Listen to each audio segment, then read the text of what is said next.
This podcast may contain disturbing content for some listeners. It's intended for mature audiences. Listener discretion is advised.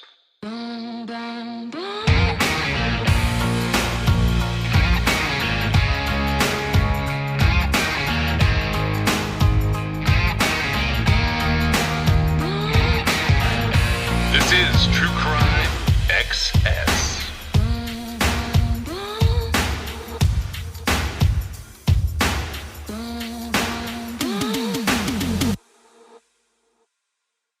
Susan Smith has been arrested and will be charged with 2 counts of murder in connection with the deaths of her children, Michael 3 and Alexander 14 months. Tomorrow marks a somber anniversary in South Carolina. It's been 25 years since Susan Smith killed her 2 young sons by strapping them inside her car and rolling it into John D. Long Lake in Union County. Now, that night, she told police that a black man carjacked her and her vehicle with her sons still inside. As you heard, 3-year-old Michael and 1-year-old Alex. After 9 days, though, Susan Smith finally confessed, saying she did it herself. Smith is now serving a life sentence at Leith Correctional in Greenwood and is eligible for parole, believe it or not, in 2024. The case received national attention. Susan Smith and her then-husband David appeared on national news pleading for their boy's safe return.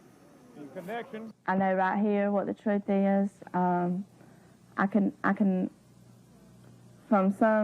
can see from their side why they have to do the things they have to do. But the Lord and myself both know the truth. I did not have anything to do with the abduction of my children. Well, nothing she said there was true. The boys were found in their mom's car inside John D. Long Lake, like Darcy said, and her husband was not involved in the crime. Now, J.R. Berry was covering this 25 years ago when this happened. And, you know, we say 25 years, J.R., but to South Carolinians, it really doesn't feel like it was that long. I remember the night the phone call came in from Humon. He was a SLED spokesman. He called up the newsroom on a Tuesday evening and said, hey, we've got this case out of Union County. We've got this mother who claims that her car was carjacked with her 2 small children inside. He gave me the details, ladies, about what she claimed happened that night. Immediately, I said to the SLED spokesman, come on, you got to be kidding me. No mom would let some guy ride off in her car with the children strapped inside. But he told me that night, he says, well, that is the story that she is telling us, and that is the story that we have to go with. And years later, I spoke with the SLED chief at the time, Bob Stewart, who said all along authorities had doubts about Smith's story.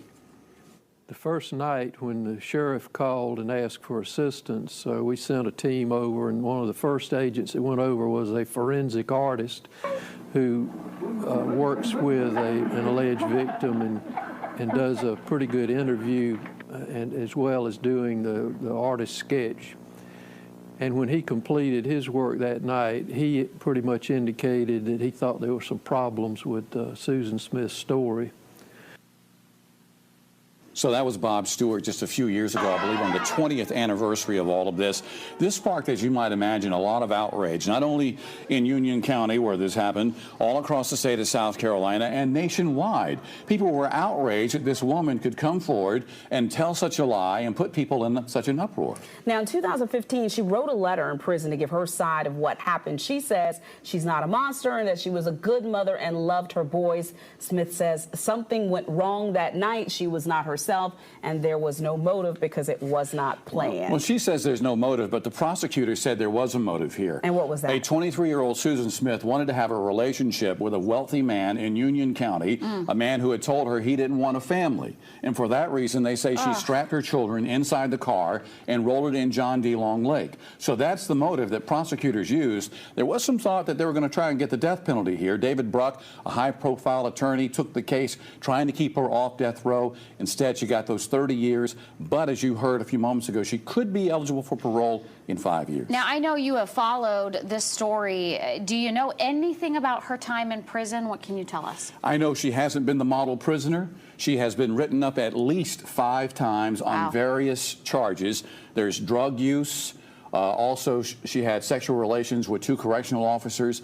That was when she was housed here in Columbia. She has since been moved to Greenwood. So when her probation hearing comes up in a few years from now, all these things that have happened will come back, and they'll look at it and they'll decide then. You were in the courtroom during the trial. Talk to me about who Susan Smith was in that courtroom. We heard a lot about Susan Smith inside that courtroom, some of it very disturbing testimony. We heard that she tried to commit suicide at the age of 13. She tried to commit suicide at the age of 18. She was sexually molested by a member of her own family for many years. Her father killed himself when she was only 6 years old. So the defense here tried to tell the jury, look, this woman has some mental issues. This woman has some problems. This woman doesn't deserve the death penalty. This woman doesn't deserve to die for these crimes because she's pretty messed up. Now, JR, we talked a little bit about the husband, but, you know, again, he was not a part of this plan. He believed her that somebody had taken their children and believed that they were missing for that time period. What do you know about what he's been doing for the last 25 years? David Smith has remarried. At last check, he had 2 daughters. He visits the grave sites regularly of Michael and Alex. He has tried to put this behind him. He's tried to move on. He says he's always, of course, going to remember his sons. But he has no contact with Susan Smith, as far as we know, and he has just moved on with his new life with his wife and their 2 daughters. I kind of have a feeling there will be public outrage when she's up for parole and that the public will have something to say about it. Probably so, and it could be that the offenses that she has committed behind bars might come back to bite her when it comes for probation time. So there's no guarantee she's going to get probation, but she certainly will probably be asking for that in about 5 years. Interesting, the players in this case, what's happened to them over the last 25 years. As we mentioned, David Smith remarried. He has 2 kids. The prosecutor, Tommy Pope, is now a House representative representing Union County in the State House here in South Carolina. The sheriff, the man who said Susan Smith has been arrested and charged, he served 90 days in prison. He got caught up in a federal corruption probe. As for David Bruck, he's 70, and he is still trying to keep people off of death row. He takes cases each and every day. It's hard to believe it's been 25 years, and I think the overwhelming feeling for us in the newsroom is it was such a horrible crime. It just seems like it happened yesterday. It does seem like it happened yesterday, and you know what? John D. Long Lake, that boat ramp, it's been closed because 2 years after all of this happened, 7 people drowned one night. They went to that very same boat ramp. The car went back into the water. Among the 7 dead, several children. So they just made the decision, let's shut that boat ramp down. We'll move the memorial for the children here. We'll make it safer for people who want to come and pay respects. It's too easy to get cars in and out of there. JR, thank you so much for joining us for that update. Welcome to a very special summer season episode of True Crime XS. Today we'll be looking at crimes that might not be crimes after all, and the people who respond to them. Dad! Oh, my darling. Happy birthday. Dad, guess what? You know my friend Amanda? Yep. Her cousins asked us to spend vacation with them in Paris. I really, really want to go.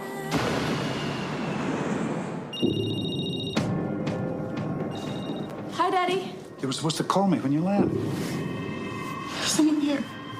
What? Oh my God, they got Amanda. Dad, they're coming. All right, listen to me. Go to the next bedroom. Under the bed. Tell me when you're there. Now, the next part is very important. They're going to take you.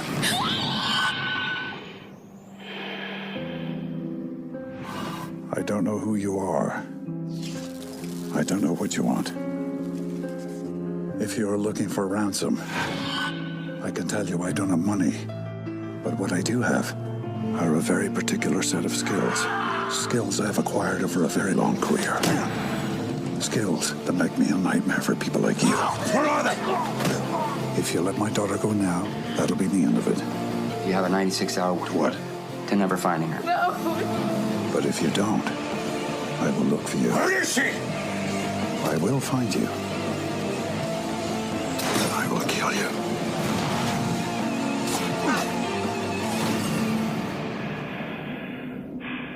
Good luck.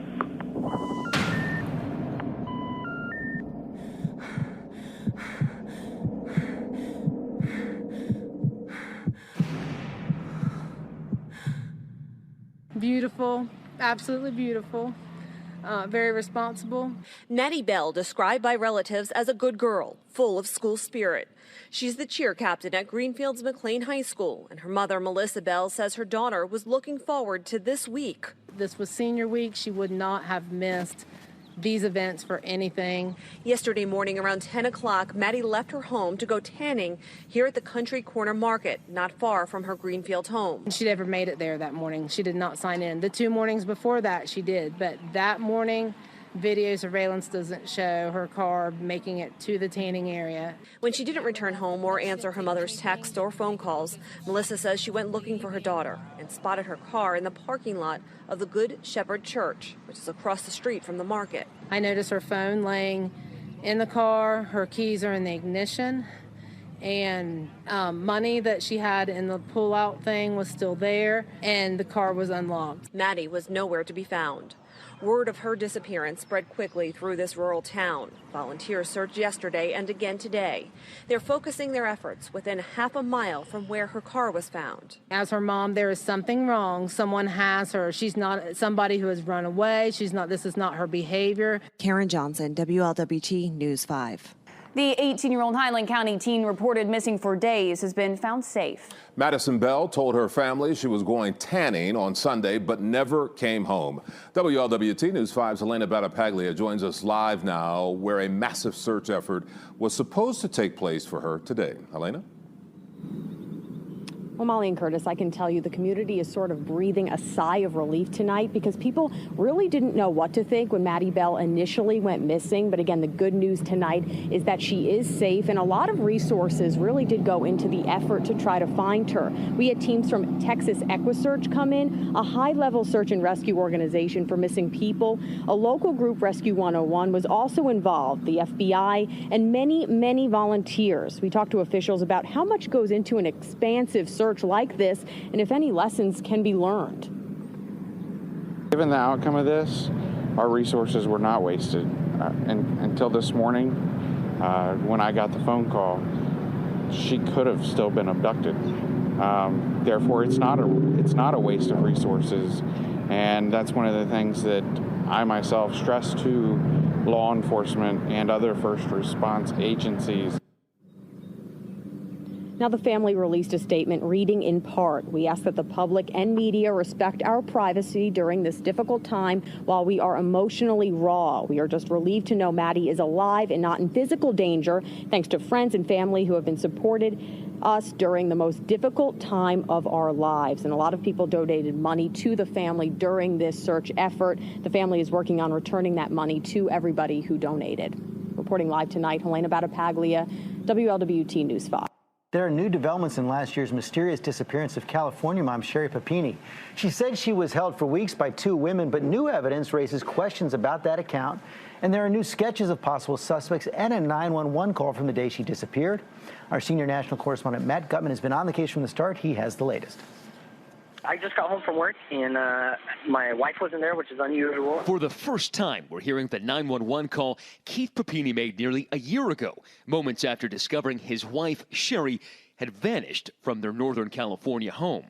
Sounding remarkably composed, he said he'd last heard from her. She sent me a text asking me if I was coming home for lunch, and I said, sorry, long day. And that was the last. Never spoke to her on the phone, never any other contact. Okay. It was November 2nd, and he told the dispatcher his 34-year-old wife had not picked up their kids from daycare. I saw her phone with her headphones because she started running again, and I found her phone, and it's got like hair ripped out of it, like in the headphones.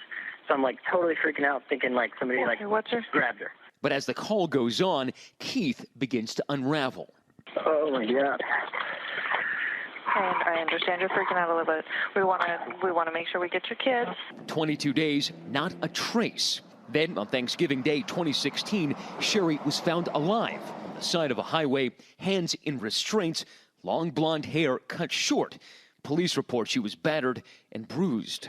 Female needs medical attention. She is heavily battered. It's going to be some sort of an assault. And in an interview last year, Keith told me his wife was almost unrecognizable. Keith, a couple of times you said her face, her poor face. Yeah. What did you see? The bruises were just intense. The bumps from, being hit and kicked and whatever else. In a statement to ABC News overnight, Keith Papini told us, "We are hopeful that the release of additional information by law enforcement will expedite the capture of Sherry's abductors." But this morning, that new information released by the Shasta County Sheriff's Office seems to cast doubt on Papini's story. Police revealing that in the days prior to her disappearance, Sherry had been in an online texting relationship with a man from Detroit, planning to meet up with him. That man has since been cleared by police, and these newly released sketches depict the two women Papini claimed were her sole abductors. But unidentified male DNA was also found on her clothes. Right there. Thank you to Matt Gutman. And for more now, let's bring in ABC's News Chief Legal Analyst Dan Abrams. And Dan, it's getting more confusing as we go here, but these new details raise a lot of concerns. How do these affect the case? You've got to ask yourself, why are the investigators releasing this information? Why are they telling the public that she was involved in some texting relationship before this happened? Why are they admitting that there was male DNA found when she said there were only two women? That doesn't mean that they don't believe that she was abducted. It doesn't mean that they don't believe her story, but it does mean that they think there may be more to the story. And the more details they can get out, potentially the better the tips that they can get. So I think it's really important to read between the lines here in terms of what they're saying, to say to yourself, we've got the information, but we think there's more here. So are they trying to put pressure on her? I don't know if it's pressure on her or just getting more information out there, but it's clear they don't think that they have the entire story from her. And they're cooperating, though. Sherry in particular cooperating. Keith totally been cleared. So that's what makes this such a mystery. Well, you mean the branding on the shoulder? Right, the branding on the shoulder. You say, how could someone wouldn't do that to themselves, et cetera, right? So many mysteries. Now to the mystery surrounding the disappearance of that California mom. Another young woman who attended the same high school also vanished years ago while jogging. ABC's Matt Gutman joins us from Los Angeles with the new details. Good morning, Matt. Good morning, Robin. The similarities at first rattled law enforcement. 18 years before Sherry Papini's story would captivate the country, Tara Smith, who had the same look, also disappeared while out for a jog in the same town. But the biggest difference in Tara Smith's case, police had a person of interest. As investigators continue to scour Northern California for those who abducted Sherry Papini, they're haunted by another young woman's unsolved disappearance. 16-year-old Tara Smith vanished in 1998. And so was that kind of in your head? You're, oh man, I hope this is not another case of a complete disappearance. Absolutely it was, and it was on the investigators' minds. In fact, there is a resemblance of Tara Smith and Ms. Papini, which made it maybe even a little bit more eerie. This is the two of them side by side. Both were out jogging when they vanished. Both went to the same high school at the same time in the 1990s. Sherry even auditioned for the same role as Tara's sister in this fifth-grade play. And both cases captivated the city of Redding, California. But there are glaring differences. She and Keith have been reunited. Sherry was released weeks after her abduction. I just ran past everybody and I, throw open the curtain and she was there in a bed in her poor face. And I just hugged her. I just held her.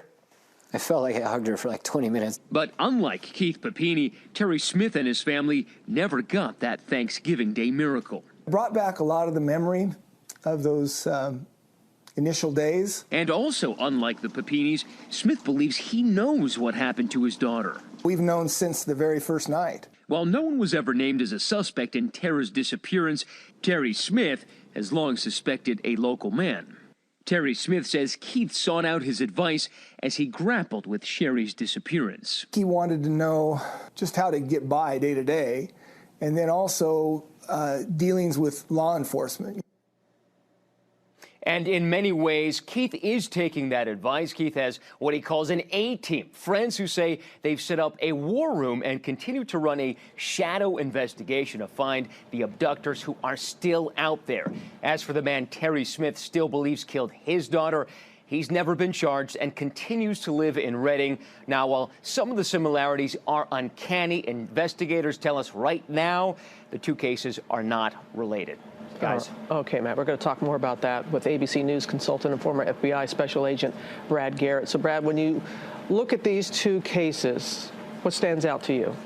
Well, Matt's pointed it out. Blonde, young, petite, from Redding, going out for a run. But, Robin, once you clear away those half a dozen similarities, there's nothing similar. Tara was 16. She was dating a guy much her senior, was married, had a child, had pled guilty to a rape charge 5 years prior to Tara disappearing. She supposedly met with him. He's admitted, apparently, in the only interview he granted police, that he did meet with her. She wanted $2,000. He wouldn't give it to her and dropped her off. So I'd say they're on the right track with that guy. And so where do you think, though, the investigation goes with Sherry's disappearance? Well, Sherry's case, is all based on what evidence they can find forensically from what she had on, restraints, etc., tips, and are there any other videos out there in or around where she was abducted and or dropped off? But this case is going to heavily rely on somebody coming forward, in my view. And hopefully that will be the case soon. All right, Brad. Thank you very much.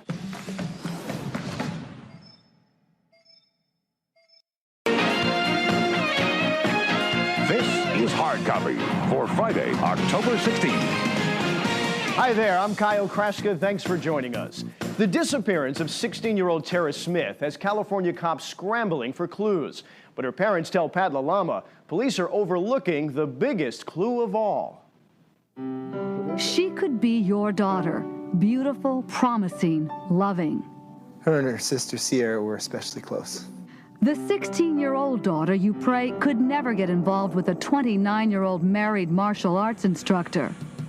But Tara Smith did just that.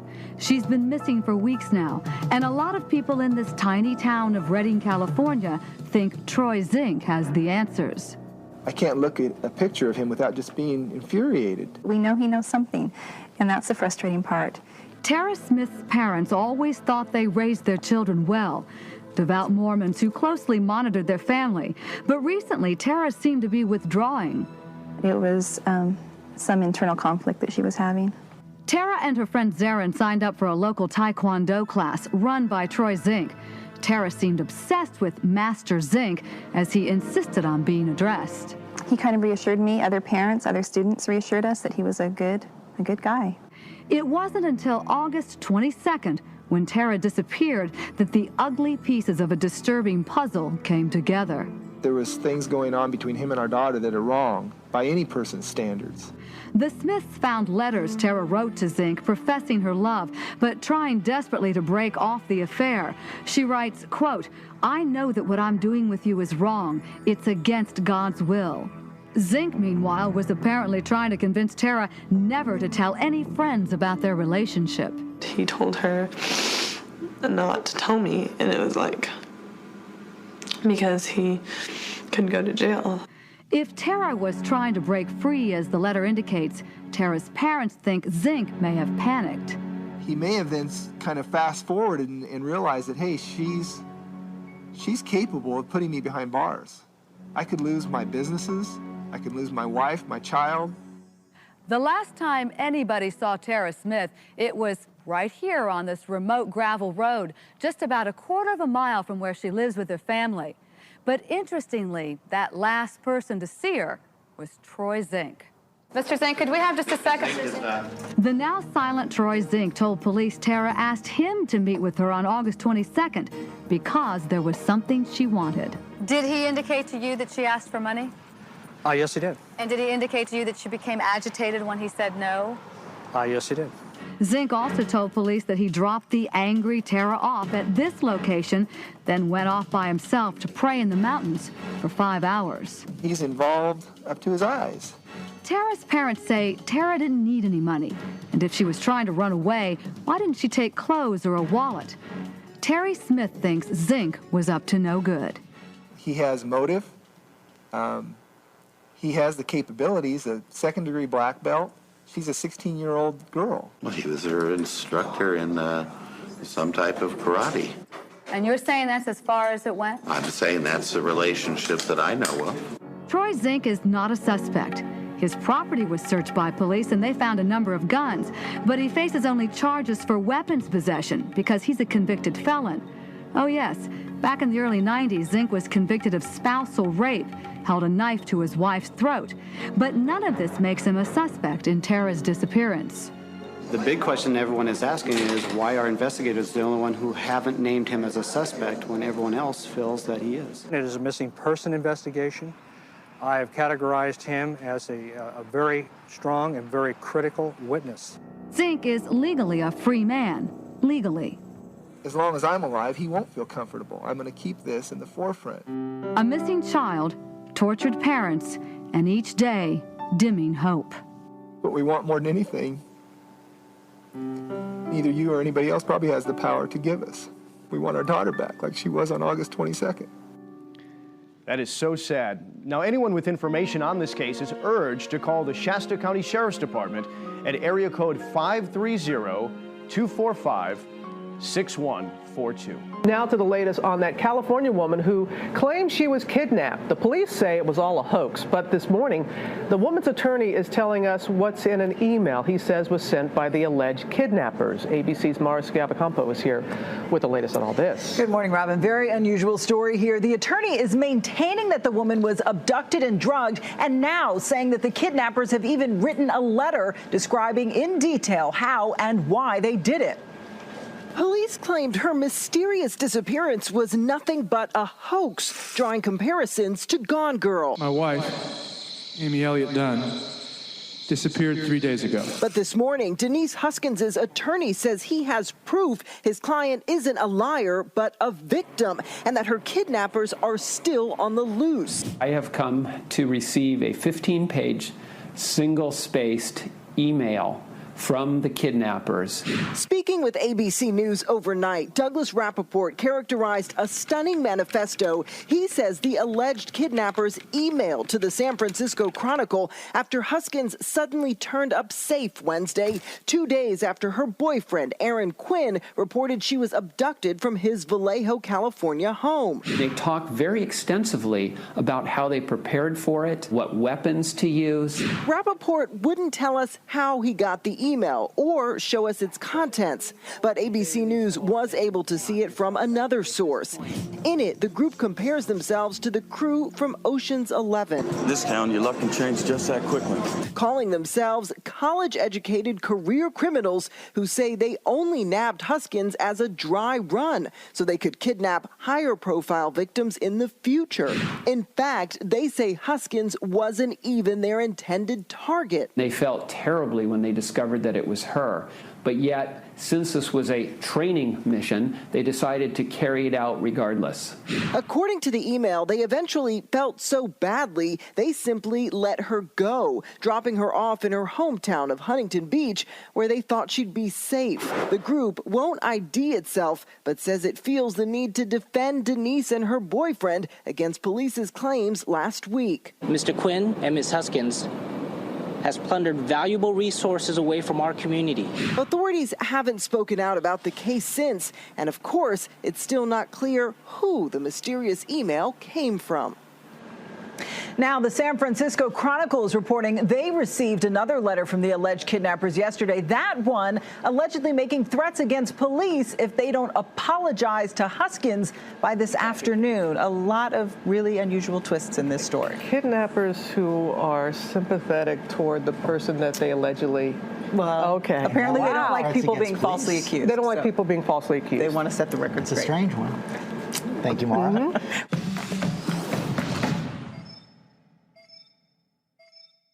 Disconcerting images show a woman gagged with underwear. She's clearly upset, crying.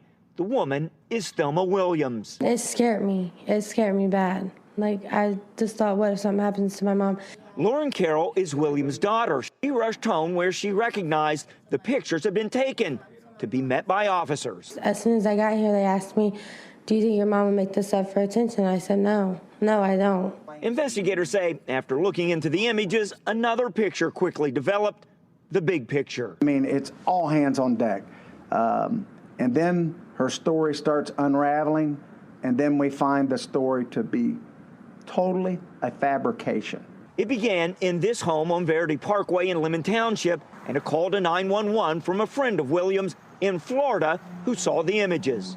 I mean, they've hacked her old Facebook account. They've sent me video and pictures of her saying that they have her and they're going to kill her today. Emergency crews responded full force, believing there was a kidnap victim, but then found discrepancies in the story, and investigators say Williams admitted she made it all up for the attention. This is one of the most bizarre cases that we've had in quite some time. Williams is now charged with making false alarms. Her daughter upset about it. If my mom made this up, it's not for attention. It's because she needs help, not because she needs to be behind bars for the rest of her life. Some pictures are worth 1,000 words. These could be worth a jail sentence.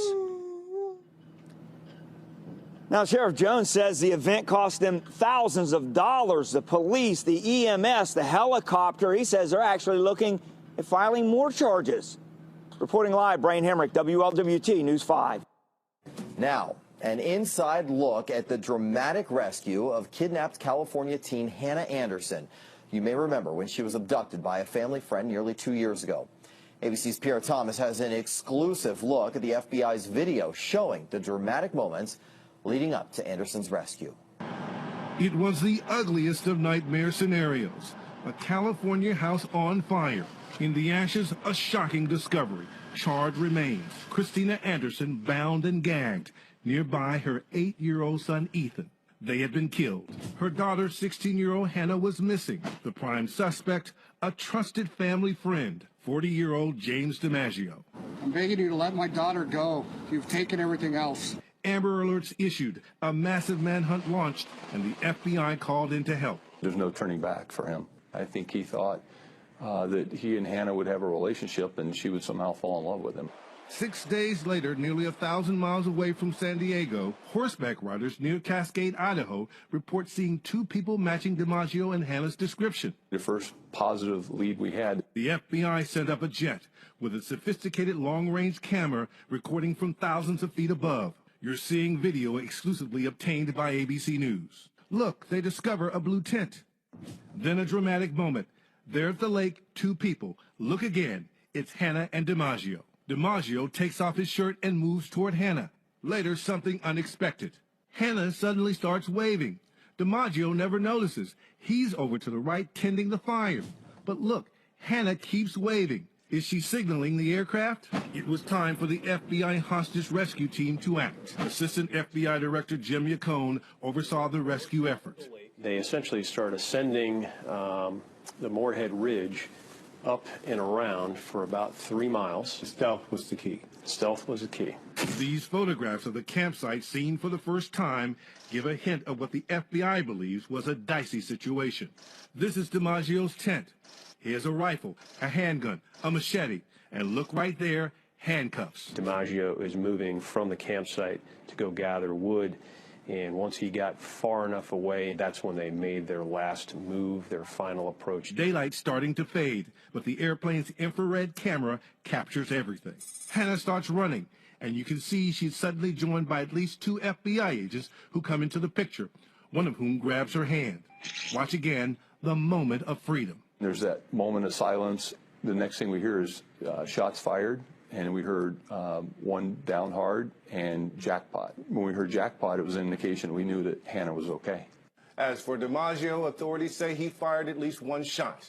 The FBI returned fire, and the race against time was over. Pierre Thomas, ABC News, Washington. We had looked at doing coverage on the case of Matt Mueller or Denise Huskins, and that's a victim that I don't usually identify victims like that.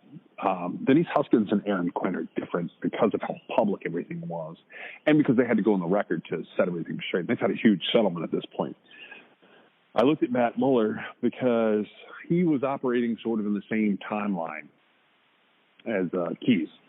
And he has a propensity to potentially be him. I can't figure that guy out. I've got a jailhouse interview with him where I put him in the queue. Okay, so let me back up a little bit. With kidnappings, Meg won't touch it. Jamie raises his eyebrows at it. The reason is because the victims are alive. When you've got sexual assault kidnappings and this is a federal kidnapping case, and then it's also a state case. New developments tonight in a bizarre kidnapping story some were calling the real-life Gone Girl.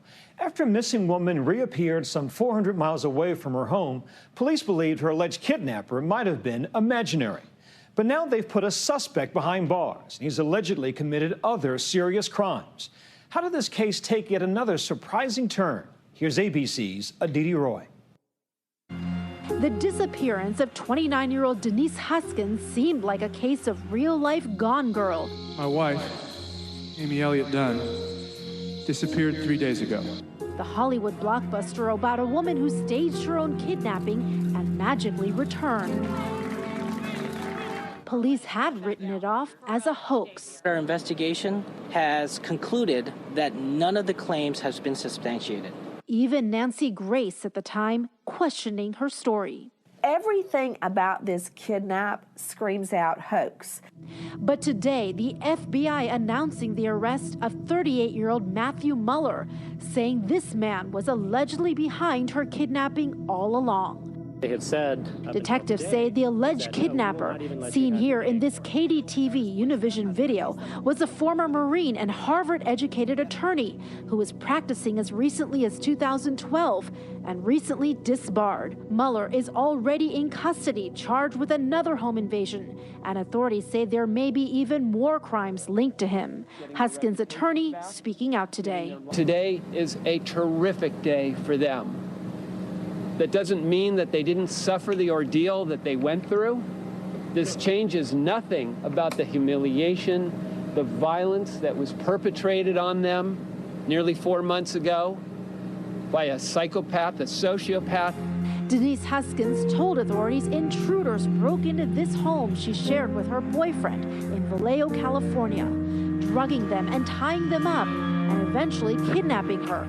Nearly 4 months ago, we told you that Denise Huskins was right, that she was not only innocent of perpetrating a hoax, but that she was a victim of a very serious and violent crime. And tonight, her family relieved and vindicated. Can you imagine being rescued from a kidnapping and then people are on you for committing a crime? In this case, the authorities wanted to come out and reassure the public. Don't worry. You got nothing to worry about. There's not some crazy criminal out there.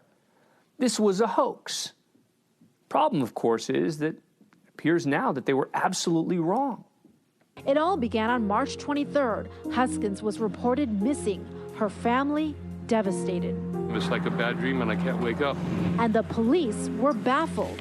We are treating this matter as a kidnap for ransom. Authorities previously said the physical therapist was abducted in the early morning, but it wasn't until 1:55 that afternoon, 10 hours later, that Denise's 30-year-old boyfriend, Aaron Quinn, called to report it, claiming he witnessed the whole thing, but couldn't instantly report it because he later said he was bound and drugged by at least 2 assailants. He was essentially saying that Ms. Huskins was forcibly taken against her will. The next day, a stunning break in the case. The San Francisco Chronicle reporting it received an email manifesto in what appeared to be a hostage recording from Huskins. Ms. Huskins and kidnapped, otherwise crime.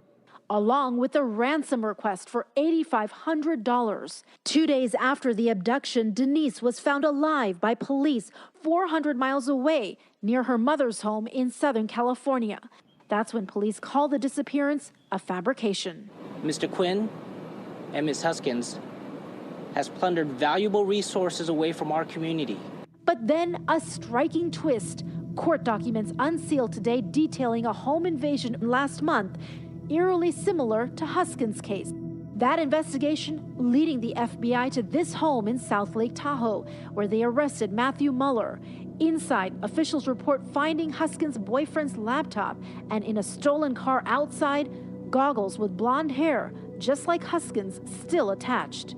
The car's navigation system, they say, still had the Huntington Beach address in its history, where Huskins was dropped off in March. Tonight, Mueller's attorney speaking out for the first time. We don't admit to any of the allegations that are contained in the federal complaint. Meanwhile, the Huskins are looking for closure. Well, today, the Vallejo Police Department owes an apology to Ms. Huskins and Mr. Quinn. And tonight, questions for police about how this case was handled. When the police just get it wrong, it can be tough to sue them. But when they come out and make a public statement that effectively says, you're lying, well, then they could be in real trouble. It's a Hollywood ending for what so many thought was a real-life Gone Girl. The fight for her truth, now apparently over. For Nightline, I'm Aditi Roy in Alameda County, California. Well, this guy emailed like these massive manifestos. He had a lot of contact with the press. He just did some crazy, crazy shit. So Mueller is a really good example of why hoaxes are a problem. And I say that because, everybody compared Denise Huskins to Gone Girl. And that's sort of unfortunate on one hand, but also deadly on the other. You've got real people that can't coexist without having some major tragedies. And that's the Matt Muellers of the world and the Denise Huskins and Aaron Quinns of the world. And if you dig into that case, it's highly, highly interesting from a legal perspective, from a criminology perspective. It creates all sorts of problems with the entire genre of true crime. I say it this way because there are these people that sort of represent true crime, and some of them are like completely unknown. They're just like Facebook groups, and they're Reddit subreddits, and they're web sleuths. That's one type of thing. The other type of thing is the talking heads. We have a lot of them. One of the cases that I took issue with, some of them, was Scott Peterson. Scott Peterson could not have gotten a fair trial in America, period. I don't know how you change that jurisdiction. I guess you take him to The Hague. And I'm not saying he did or didn't do it. I have had questions the whole time. But like my research, even when he was on trial, indicated that some of the things he was saying was true. But the talking heads, particularly like, I'll say Nancy Grace types, they poke their way into these cases, and they are the flagship for true crime news. Like they're the masthead, basically. That's who people follow. And now it's like podcasts and there's some shows and there's a couple of channels that you can get a lot of true crime news quickly, but that doesn't mean that it's super accurate information. And that skews things. And the Huskins case is a really good example of how that happens because they flat out called her out for being a Gone Girl. Mueller is real. He's real. He's really real. And he is absolutely terrifying. This guy is a Harvard-educated lawyer who had been disbarred. He is a former Marine. Now, typically, Marines will tell you there are no former Marines. He is a former Marine. He has disgraced the Corps. When you look at people like that, they cannot coexist with what I'm really getting at in this episode. And it's ironic because she was called a waste of resources, whereas Madison Bell was not called a waste of resources. And, Madison Bells of the world are not necessarily the focus for me. I think when it comes down to her case, those are complicated cases for other personal reasons for them. But then you've got, the Huskins cases, which they do happen, are really complicated. But what's different about her case is that she's alive. And Mueller calls it a dry run for something bigger. That's how he phrases everything. That's what he says is going on. And that's what it really looks like. What makes her case so unique is that she went through what she went through and that she lived. She wasn't a runaway. She was a flat-out abduction victim. And we know who she is. I followed these two brothers that are attached to what I refer to as the Wichita Massacre, because that's the nomenclature that was given to it for a while. Middle of the country. That case is an absolutely terrifying read if you can get your hands on the court transcripts. I had them for years. I don't know that I still have them. Like somebody had sold them back when it all had happened. It was these two basically serial killing brothers who were doing home invasions. Absolutely horrible. They did similar to what Mueller did, except I couldn't tell you what their motivation is. I actually couldn't tell you what Mueller's motivation is. He is a disturbed individual, highly disturbed. And if you take him like on its face, you could say, oh, there's only a few of them. That's not true anymore. This is KMUW, Wichita Public Radio. I'm Fletcher Powell. Last Friday, the Kansas Supreme Court overturned death penalty sentences in the Carr brothers case. The Carr brothers committed 5 murders and were convicted of capital crimes in what's referred to as the Wichita Massacre. KMUW's Eileen LeBlanc reports. The first victim was Andy, who had stopped at a convenience store in Wichita. It was December 9th, 2000. Andy was kidnapped in his car, forced to withdraw money. The 2 men released him in a field and shot out the tires on his car. Later, the casing of one of those bullets would be linked to 5 murders and one horrible snowy night.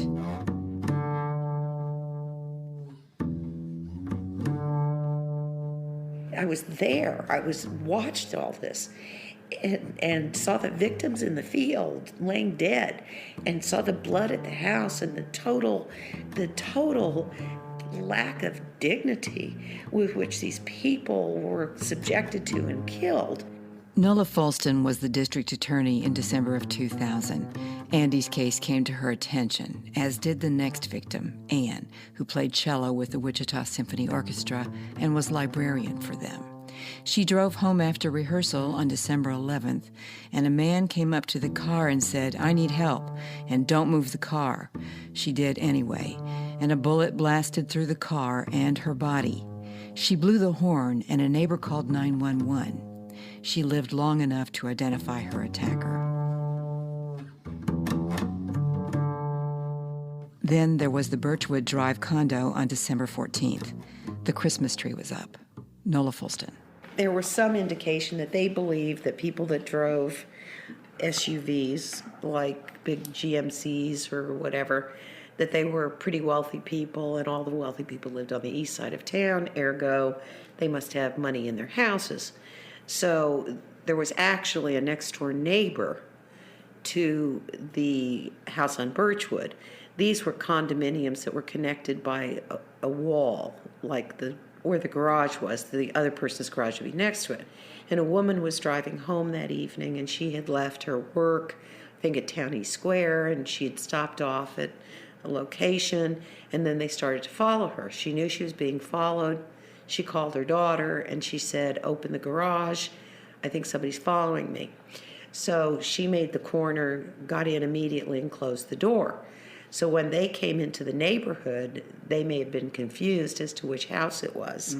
So that's why they went to the other house next door. They knocked on the door. It was about 11 o'clock at night. 3 young men in their 20s shared the condo. Jason, a high school science teacher, Brad, who worked for Koch Industries, and Aaron, who planned to study for the priesthood. 2 young women were there that night, Heather, a friend of Aaron's and a grad student at WSU, and HG, the girlfriend of Jason. Those 2 had gone to bed when the porch light came on and Aaron went to the door. 2 African-American men wearing black leather coats and gloves burst in. Both had guns. They were loaded into a closet, had all their clothes taken off, and they were pulled out of there randomly and forced to engage in sexual acts. They were left in the closet naked. Their conversations were, if we just behave, this will be over. Let them take what they want, and they've got guns, so we're not going to do anything. And these were 5 people in that apartment who were relying on those individuals not to harm them, but they didn't know what the larger plan was. And so the plan included 13 sexual offenses. The long night went on. Reginald Carr, 22, and Jonathan Carr, 20, were in charge. It was sexual crime and burglary, naked drives to ATMs to empty the meager accounts. Finally, the 5 were driven to an empty soccer field and made to kneel mostly naked in the snow. 5 people were shot in the backs of their heads at very close range. Then they were driven over. A miracle barrette in HG's hair kept her bullet from killing her. After she took off her only item of clothing, a sweater, she wrapped Jason's head and ran a mile for help.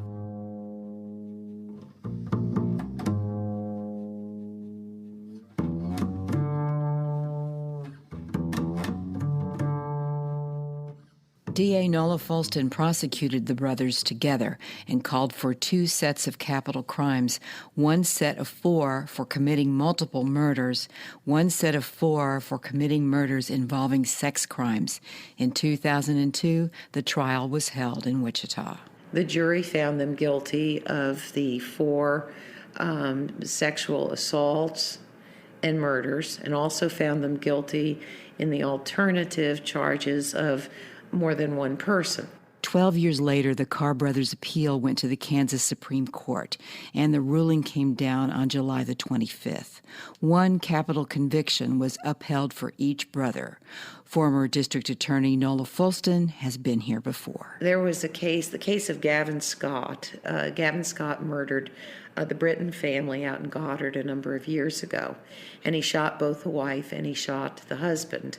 I believe the wife was the second person shot, and that was charged as a capital murder. Under the theory that more than 1 person was killed. There were 2 capital cases that were filed.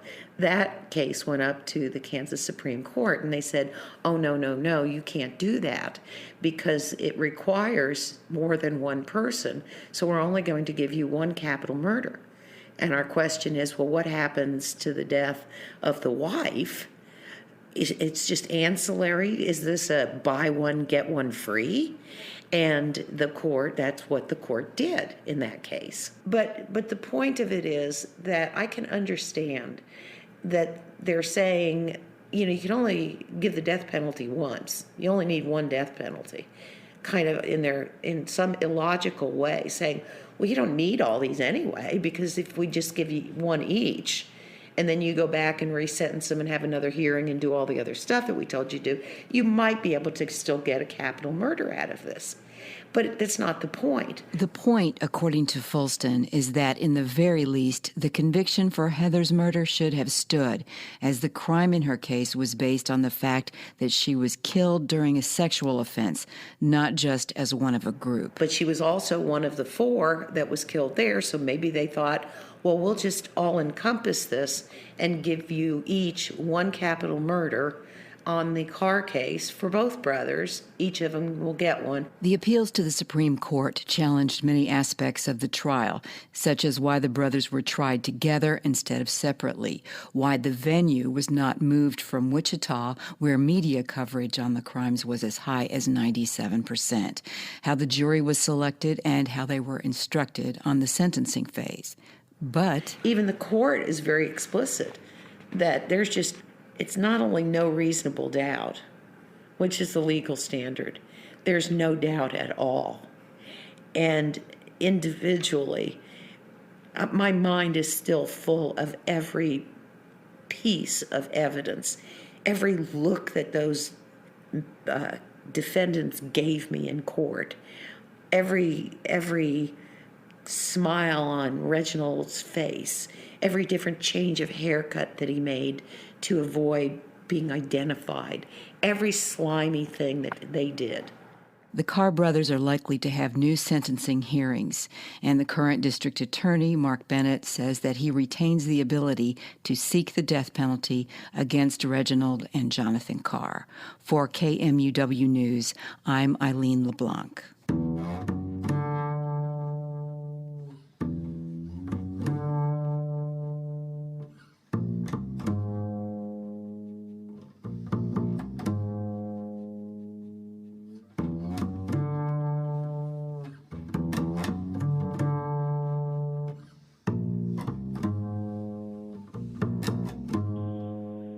And so true crime, you get this glossing overview, sanitize with a few of the salacious details. Carr brothers, good example. Mueller's good example. If you sit and listen to the court testimony and read it all, and it takes days. Sometimes these cases play out over decades, but the legal process takes years. Just reading it takes days and days and days and days to do. You're missing the point of what has happened. And the Carr brothers, there's this NPR piece that really breaks it down and sanitizes it so politely just to get the story out, which I understand. But the Carr brothers, if you read the testimony of a victim survived that, and it's her testimony that is the focal point that put them away. If you read her testimony, it is insane. What they did to those people, everything that happened, is so horrific. And one of the ways that they link them definitively is she got an STD from one of them. That's how they knew for sure. And they were, okay, so this gets into weird territory for just a second, but they're sort of walking, talking criminal stereotypes. And the brothers themselves, they were so wrong about everything that they were doing. Not just wrong they're criminals and this is bad.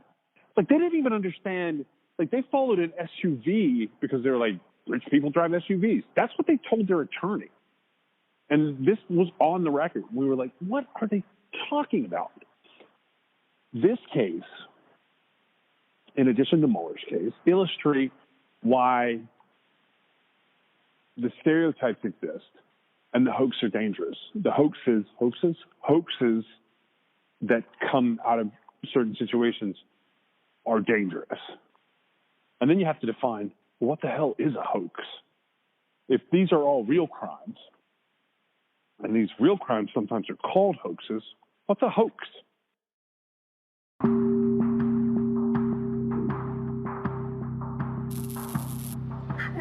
Tell me what you need, I don't know, tell me. This is an extortion call. The man on the phone is desperate to save his son's life. Listen, calm down. How real was it for you? How real was it? It was someone had my son. Someone had my son, who I had heard crying and screaming in the background, covering his mouth with a gun to him. 30 minutes, he says, of complete terror. Jamie Heath had no idea he was being conned, but this is no ordinary hoax. Here's another actual call. If you call the cops, I'm going to hang up on you, and you're not going to see your family member, not even to bury them. An extortion scheme so paralyzing, the feds call it a violent crime. FBI Special Agent Eric Arbuthnot. The victims also are wealthy architects, doctors, lawyers, professional people. Get the phone call, make the payment. Heath is a music producer and lives in Los Angeles. Investigators say a recent target for the extortionists. He was inside his home when he got the call. I hear him say, they're going to hurt me, they're going to shoot me, what are they going to... And then while he's talking, I hear, they're going to shoot. And then I hear someone cover his mouth. Then someone grabs the phone and says, is this Snatched, Dad? Listen to me closely. How you respond in the next 20 seconds determine whether or not you see your son again. So right from the start, you thought it was your son? Oh yeah, it wasn't think it just was my son. He rushed to his bank to withdraw cash. I parked there in that driveway in there. I ran out frantically down the street here, ran into the bank through those glass doors. Once inside, he got a text from his wife that said, Knack is safe. He's at school. That's when he finally called his son. He sounded terrified to the point where I was scared. I'm keeping him on the phone. So if you think you'd never fall for this, meet Rebecca Pogue. She got her call in Orange County, another high target area. What was the day like in here? Totally typical day of school. She teaches 7th grade and was waiting for a call about the pizza she'd ordered. So the phone rings in the classroom. Yes. What do you hear? Instead of a pizza guy, I hear a young voice, sounds just like my 15-year-old daughter, saying, Mom, they have me, they have me. So you thought for sure that was your daughter on the phone? 100%.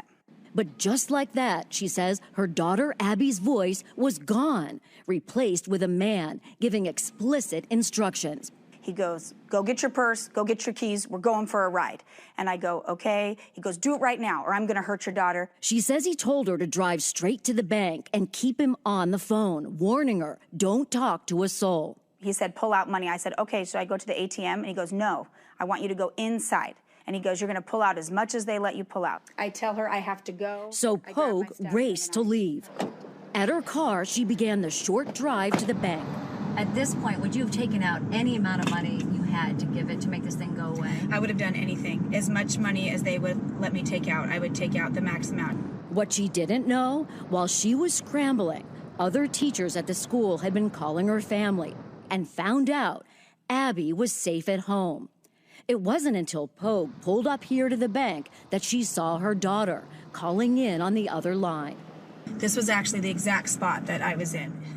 This is exactly right here. I could see in the bank. I could see.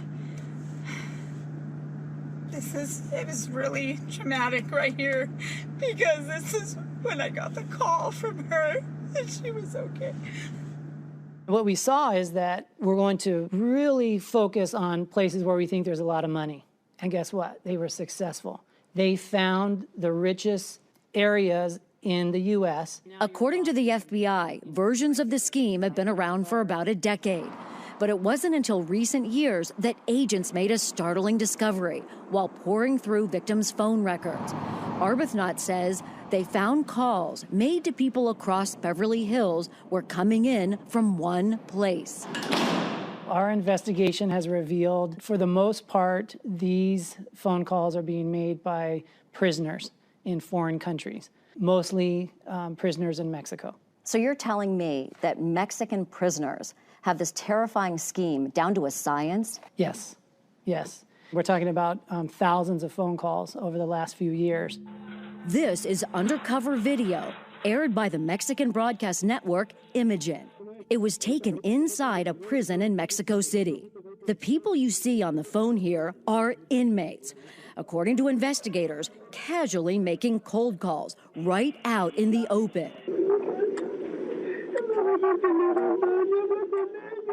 So these prisoners are really hoping to strike it rich with these calls. Absolutely. The whole point of this for them is to make money fast, make as much money as possible.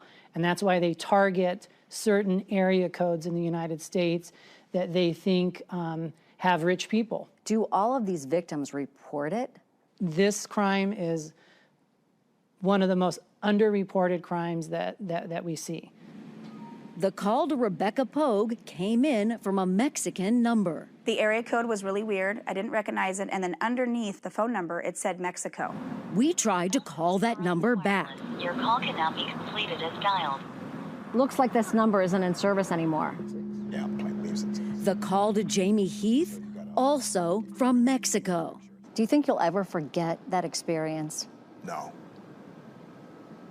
No, because for me, those 30 minutes, my son was taken. And so, like, where am I going with all this hoax stuff? What does all this have in common? Well, hoaxes come in all sorts of shapes and sizes. And it's a little off the beaten path from what I tend to focus on. But collectively, it is an interesting topic to me in how it is affected by social media and true crime. And, like, Jamie looks at me. She's behind the scenes here. You do hear her voice from time to time in the opinion part of things. She looks at me, and there are times when she just wants me to stop talking. And she says it so politely. Could you make that point more succinctly? Could you? And that applies to Meg too. One of the things I read related to Meg recently was that she was sort of self-righteous, and Meg has very strong opinions, and I've always valued those opinions. And she's also very open to other people's opinions. Jamie, it's not that Jamie's not open to what I have to say or what is going on here. It's just that she wants it to happen in a way that is editable and in a way that is digestible. And I am the one who has these long tangents that I drag both of them and others on. It's not it gets lost in the edit sometimes because, unfortunately, I can't air a 7-hour conversation and have it make sense in the context of things. So it's not on them. It's on me, largely. But where this all comes together is it is a very strange place. It's my kids' Facebook feed.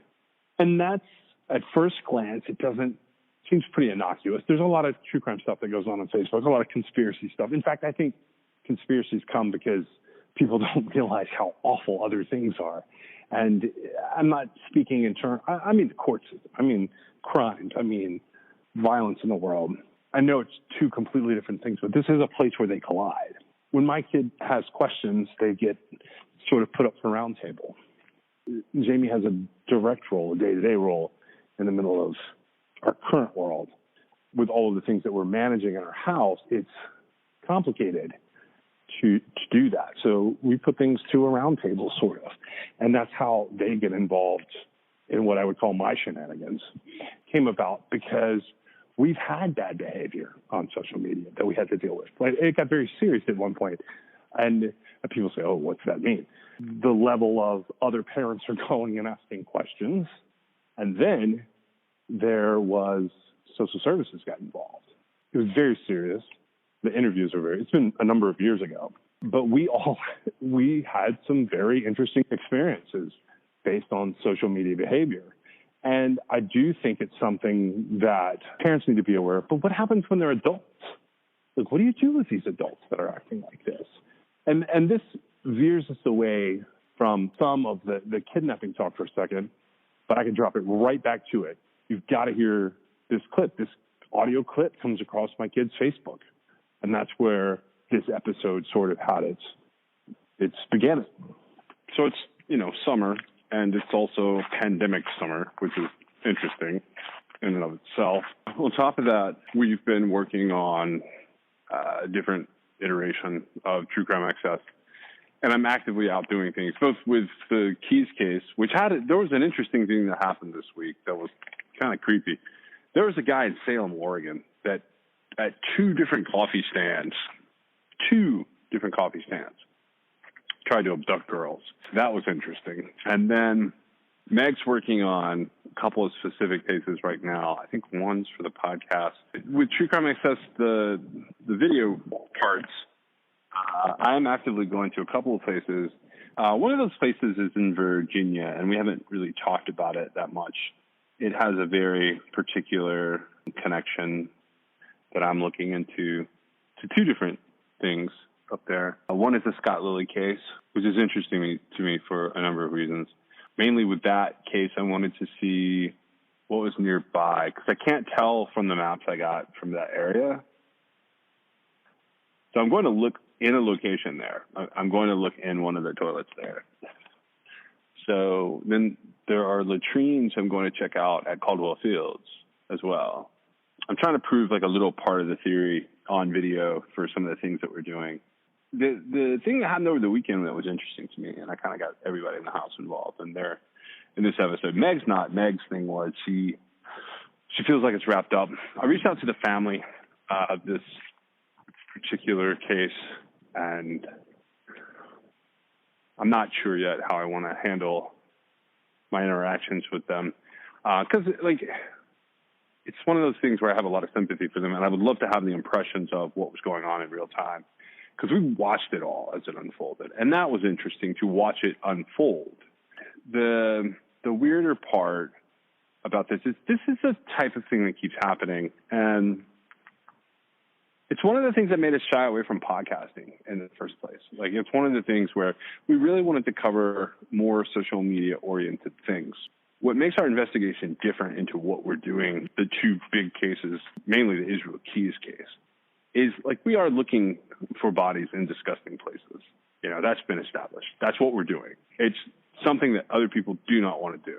Law enforcement as a whole does not do what we are doing. Meg's thing about it is when you get into social media, you get all types of personalities, and it's not always helpful. Strange cases that she's looking at right now is sort of a hot button issue. She just wanted to cover it because she wanted to cover it. And I was like, I'll go along with it. I don't totally understand the case. I'm going along with it because there's enough for me to dive into, but it gets into crazy territory.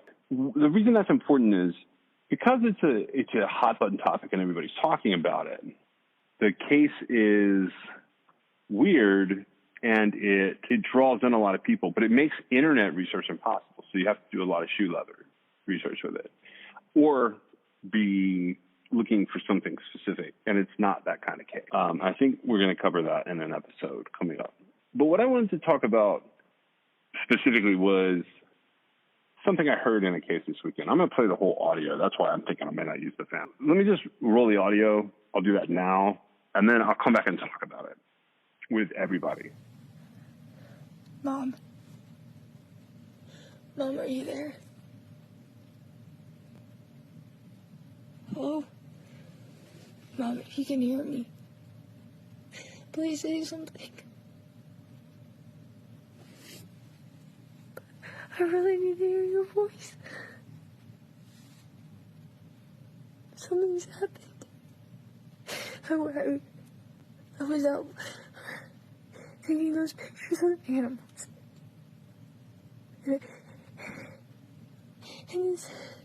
And this guy came out of nowhere. It was the same guy I saw yesterday morning in the maroon car. He grabbed me and he pushed me into a truck. Oh God, where is he gonna take me? Mom, please. I think.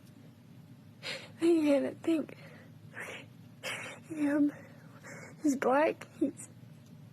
He's about Jerry's height. Jerry I work with, and he's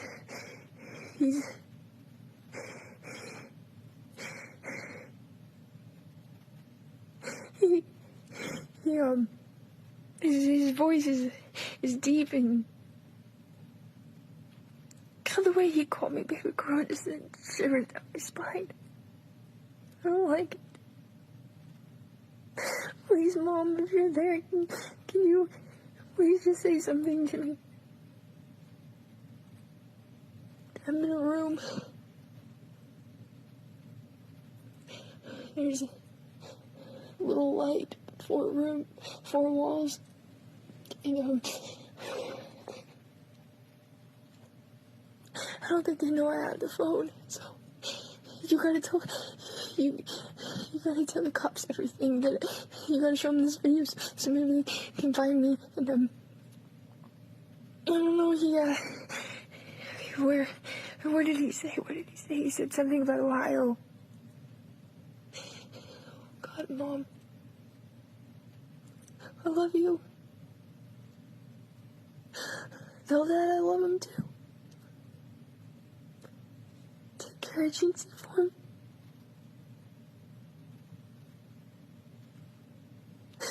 Please, if I don't make it back, I love you. I love you so much. But I don't know what you're gonna do to me if I don't make it home. Will you ask Robin to take care of Rico for me?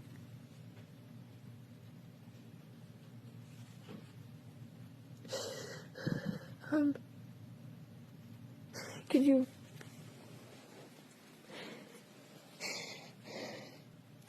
tell Robin to take care of Marvin too? Tell Gina I said thank you for everything she's done for me at work.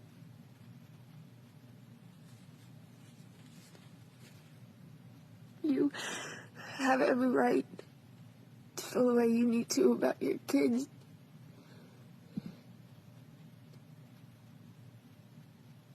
But try to make things right with Lauren. Because she's lost and she needs you right now. I know that she realized that showing up to kill Dad that day was worth it. I don't think Lane was understanding it either. Tell Courtney and Brittany to take care of those kids. Tell them that Nana loves them. Maybe she'll see him again someday.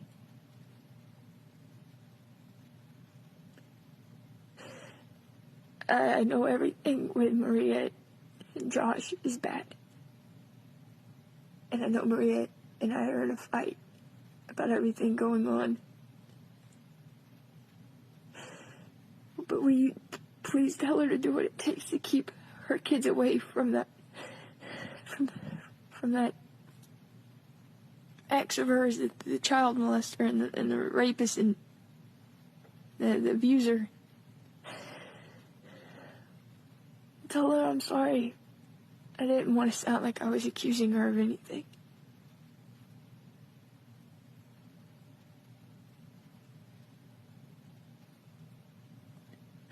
I don't know what's gonna happen, Mom. Love you. I should have listened more. I should have done what you asked. I should have went walking.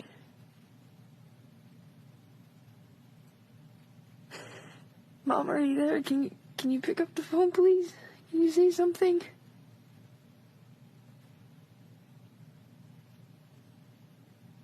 Hello? Mom, please, I think I hear someone coming. Mom, I'm serious. I think somebody's coming. Mom? Hello? I gotta go, Mom. The FBI says they have offered assistance to the Gibson County Sheriff's Office in the search for a missing woman. We're told 23-year-old Hannah Potts went missing on Friday as she was last seen around her home in Princeton, Indiana on Top Hat Road. The FBI in Indianapolis confirms agents from Evansville have offered the Gibson County Sheriff's Office with assistance and resources if needed. Now, anyone with information is asked to call the Gibson County Sheriff's Office. We will continue to follow this story and keep you updated. Now to an Eyewitness News update out of Gibson County on the search for a missing woman. We're now told 23-year-old Hannah Potts has been found safe. That's according to the Gibson County Sheriff. New information in the case of a Gibson County woman accused in an abduction hoax. The Gibson County prosecutor has filed false informing charges against 23-year-old Hannah Potts, Joshua Thomas, and Maria Hopper. The prosecutor says Thomas and Hopper helped hide Potts and lied to law enforcement officers about her whereabouts. Family members posted on social media that she'd been missing for several days and that she made a phone call saying she'd been kidnapped. The prosecutor says Potts was found at Thomas and Hopper's home in Gibson County. You know, like getting the credit. Say that again, because I'm reading through the comments and screenshotting them just to like document, like, well, not comments, posts on this, the Hannah Potts missing in Indiana by missing in mobile. And he goes, why is everything here? Let me probably find it. Why is everything watermarked on this page? Shouldn't the focus be on finding her, not making sure you get credit? It's strange. Yeah, so these cases are cropping up more and more. There's this case of Thelma Williams, and she was in Ohio. She staged her own abduction to the point she tore her clothes and tied herself up. And they had the sheriff and the police come out to her, and they had one of the FBI teams on the way to her before it started unraveling. So they put resources into this. This costs a lot of money. If it's... So... Everyone is wondering why she didn't call 911, but she also, in articles, it says she had two phones on. Right. Well, they would have taken one of them, is the idea there. But she's 6'1", so you guys are aware. And at one point, she describes being accosted by someone who's apparently African American in a maroon car. But then she describes being pushed into either a truck or a trunk. I'm going to go with truck because if you're 6'1", you can't fit in that trunk. There are very few trunks that you're going into. She describes pretty specifically people and uses people. Meg chimed in and said, what is the deal with recording this? Like, how did she record this? Not from the perspective of like how, like it sounds like a phone call or a cry for help. Why is she recording it the way she's recording it? But, this happens more and more frequently that, social media is capturing things that could or could not be real. This is apparently taking place in Princeton, Indiana. Now, the reason it caught my attention is she's a twin. So Hannah Potts has a twin sister. And that is why I saw it at all. It's because one of my RSS feeds What's her is twin sister's name? Twin Crime. And, you know, so what grabbed my attention about the video is this is a Caucasian girl. She mentions that one of the people is black, and then she mentions something about the Marines. It looks like she has a service record. Someone said, how strangely similar are these? Missing, please share. Arizona, Colin, Dio, 15, missing, 7/21/20.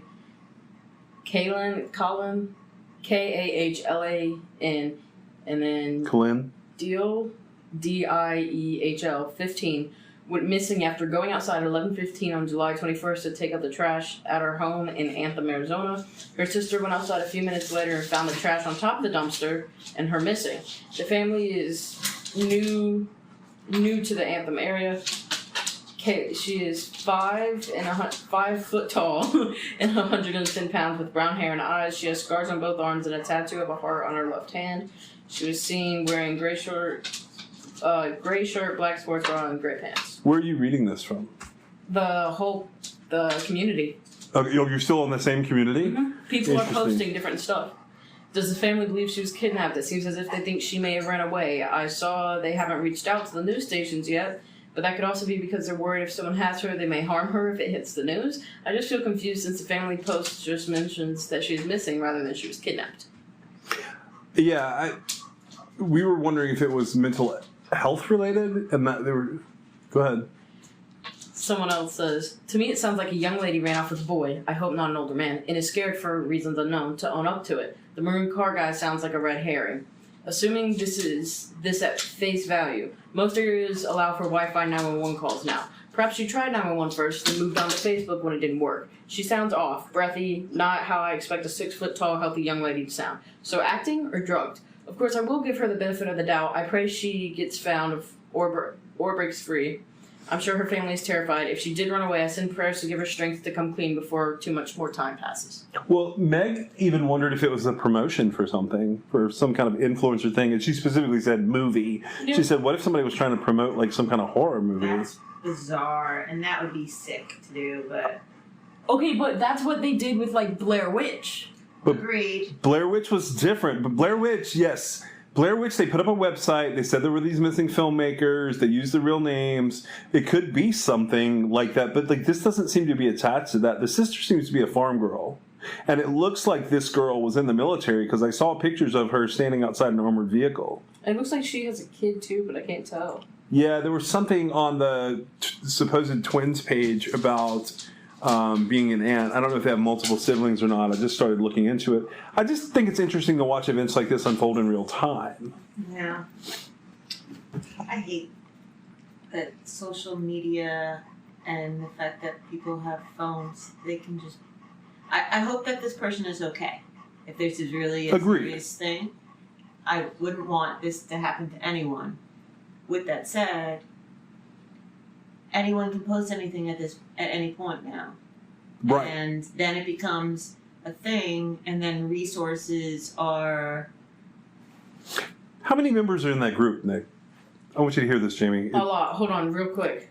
The way she says it's the same guy I saw yesterday morning makes it seem like the mom would know who it is. And then someone says, okay, so she said it was the same man she saw in the maroon car the day before.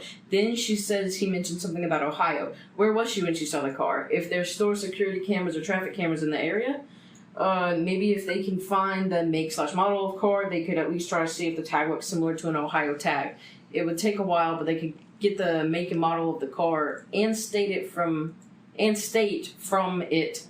They can search for the vehicle and narrow it down. No, I'm with you, but Jamie's talking about the resources. I just want 2.9K.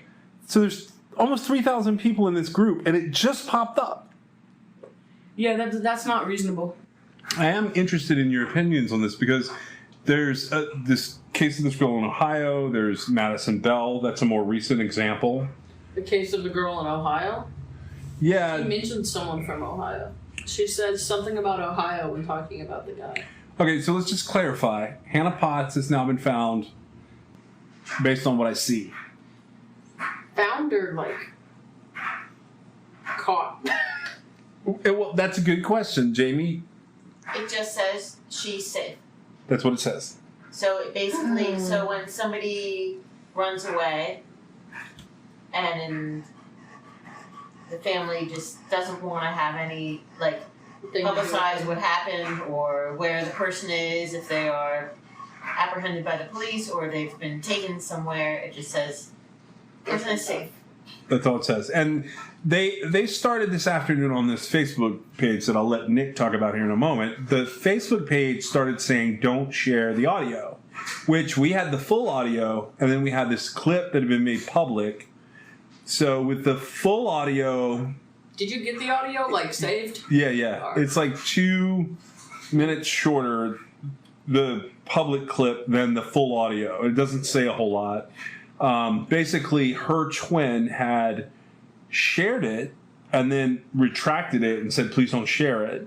And we had actually gone as far as I had pulled up the NCIC wanted fugitives in the area, and I found one that matched what she was saying. There was a gentleman out of Georgia that still wanted, that was in Clarksville and thought possibly to be in Evansville. He fit what words came out of her mouth. She's been found safe. So, you know, with the Madison Bell case and other cases like that, what do you guys think of that? Like when these resources, because the Indianapolis field office of the FBI was ready to jump in and help this local sheriff's department and police department. Which means they didn't know about it. Nick, do you want to talk about the Facebook group first? When I checked the Facebook group today, from the earlier recording, it said it had been made 15 hours ago, and it already had 2.6K. What's it up to now, if you look at it? Now, I'll pull it up. Also, I have screenshots of everything, which I'm assuming you will be using and sharing. The primary thing for me was I wanted to follow a missing persons case like this, and it just so happened that I was able to start capturing it. Because I've had questions about these cases, and my interest in this type case, and I'm not saying she's one of them, goes all the way back to the Fisher case and to Susan Smith. I don't know if you guys remember that case, but she claimed that someone had carjacked her and killed her children. It turned out it was her. 3 hours ago, someone said, isn't there a construction company close to her house? If so, could someone working there been watching her? And then 22 minutes ago, an admin shared missing woman found safe on the Tri-State homepage. How many members does it have, Nick? Let me check right quick.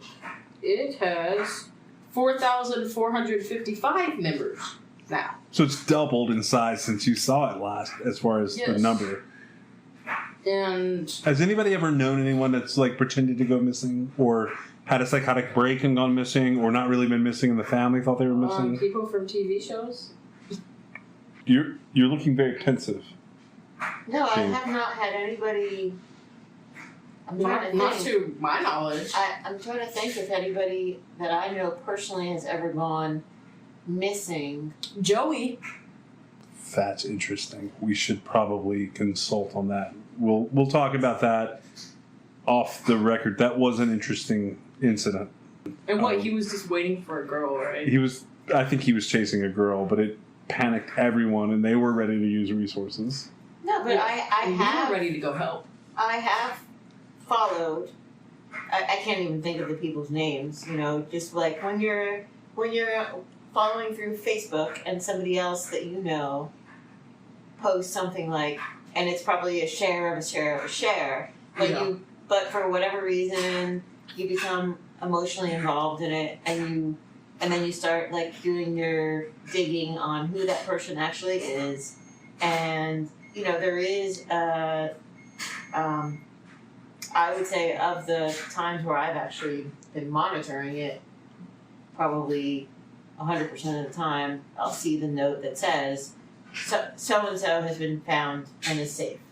And then, you know, you breathe a sigh of relief, and knowing that it was just a particular situation, but... What made you want to monitor it? You wanted to know what happened to them? You wanted them to be found safe? What were the things that you were thinking about?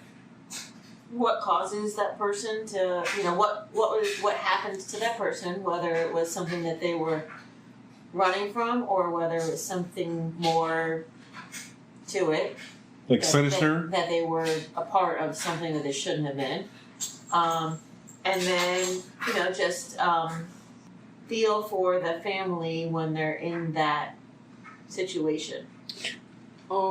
Nick, you responded pretty much immediately to me too, and you jumped right in on doing the same things I typically do. Why did you want to get involved? The same reasons you did. It's something interesting, and things didn't really add up, especially when I saw the number of people that had joined, and now it's doubled in size since it was at 15 hours, now it's at 22 hours. Less than 10 hours, it's doubled in size on this Facebook group. And I guess people could just be spreading it, but how many people are going to be like, oh, I'm going to go to the Facebook group? How many people have to be sharing it to get it like that? And then watching it unfold, I thought would be interesting. And there's an Amish girl that's been missing for 2 months in Pennsylvania that someone's been arrested in, and they're not even talking about her online. Because she probably left. No. She didn't? They're pretty sure this guy that they arrested is like a third cousin, and they think something bad happened to her. I come across missing persons cases all the time, but social media really does change my involvement. And it changes the level of information I go looking for. That's why I was asking the two of you about this case, because when you can actually hear and see the person, it becomes real. You're associating yourself with that person. But you guys have gone with me places before. Last year, we took a very long trip because we had an idea we wanted to check out, and I jumped the fence and ignored some no trespassing signs and got shot in the head and took some chances to see whether or not we could solve something. So there's that element as well. And you guys went right along with me. Why? I didn't have a choice. I was going to camp, and you were just screw you on the way back. But why did you go? You drove part of the way. She wanted to get rid of you. It just didn't work. I think you, with True Crime Access and other things that you do, there's a need to want to help and provide closure for some cases that have been open for so long. And, the ability, if we had found something on that road trip for that excursion where we could have found something somewhere else. Maybe. But if we could have provided some level of closure to a family where, there's been so many unknowns for so long, that's why that is probably the primary reason why I get involved with this stuff. But I also want to make sure that you're safe too. Yeah, I tend to run towards people yelling fire. Yeah. Do you have any closing thoughts, Nickelodeon? The woman I mentioned, she's the admin that's sharing everything. Okay, we can't call her out by name, so if you want to address it, just say the admin of this Facebook group. Has all these videos that she's posting. It's the comments under Twin Sister's post about the video Hannah made. And so there's she has all these pictures and screen recordings of everything for some reason, instead of just letting someone that lives there lives with her, near her, grew up with her, whatever. People get very involved in this stuff. It becomes almost obsession. It is an obsession, and that was one of the first things I did as an exercise when we were looking at doing True Crime Access was I handed everybody a book. Do you remember the book I gave you? Mm-hmm.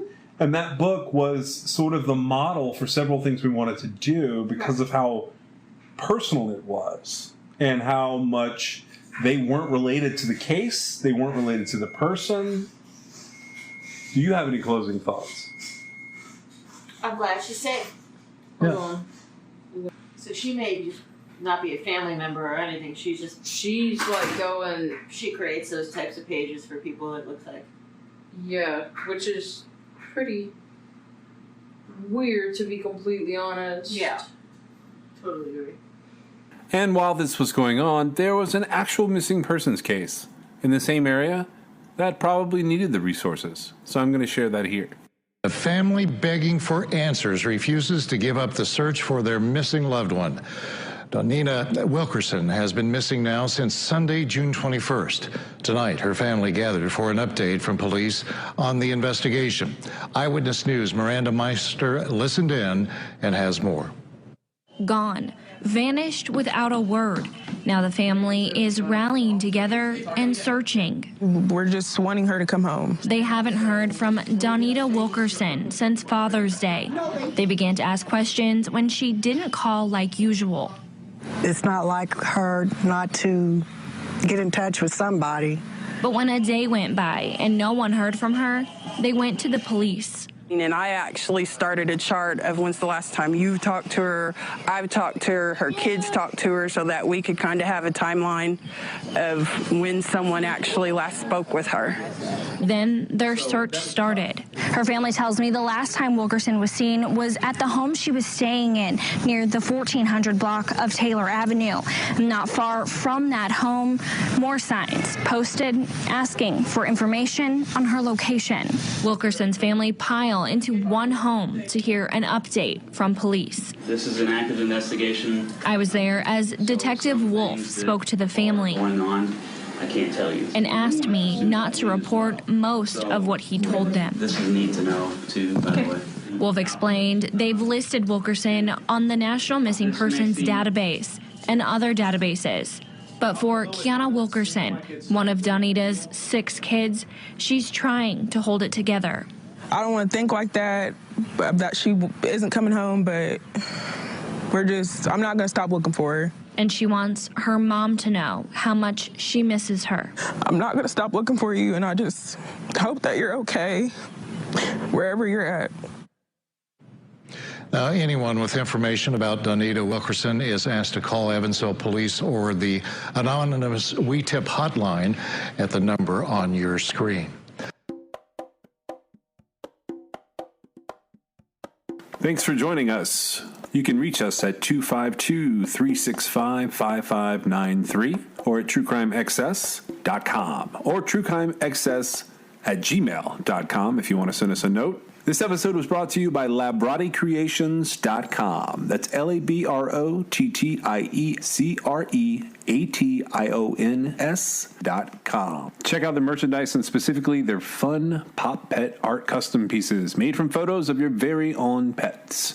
Use the promo code CRIMEXS, that's CRIMEXS, for 20% off a fun, brightly colored, happy piece of art of your own pet at their site, LabrottieCreations.com. Music in this episode was licensed for True Crime XS. The theme song was Indestructible by Noah Smith. You can find us on your favorite podcast platform or at TeePublic, Instagram, or Twitter. You can also join us on Patreon to fund future body exploration trips. But the best thing you can do for us is leave us a review on your favorite podcast platform and share us with your friends. See you next week.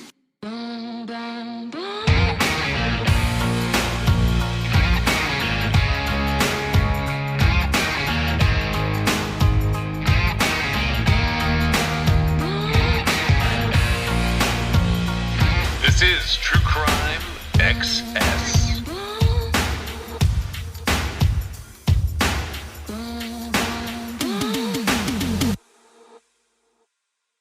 She says she's writing a manuscript and they were all part of it, and this was research, and they find her in like this locked up room in the basement. One woman says there were spiders there. So, you know, she is with someone who probably has committed a crime, the way it breaks out.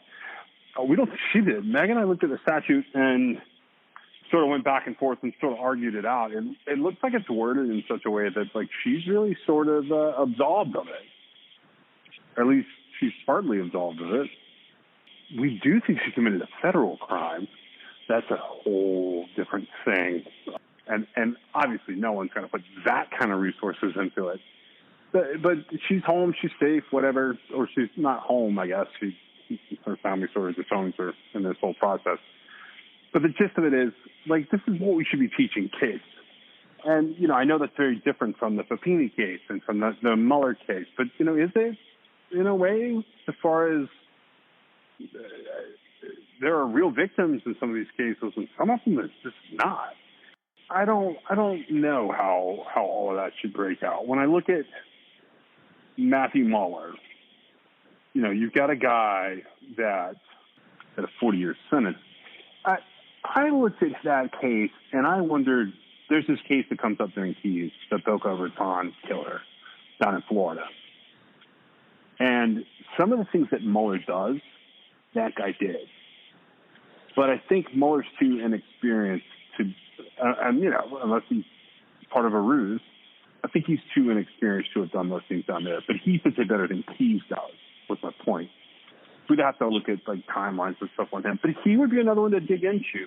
I think in the event that there are hoax victims, you know, it's pretty rare they get prison time or serious punishment.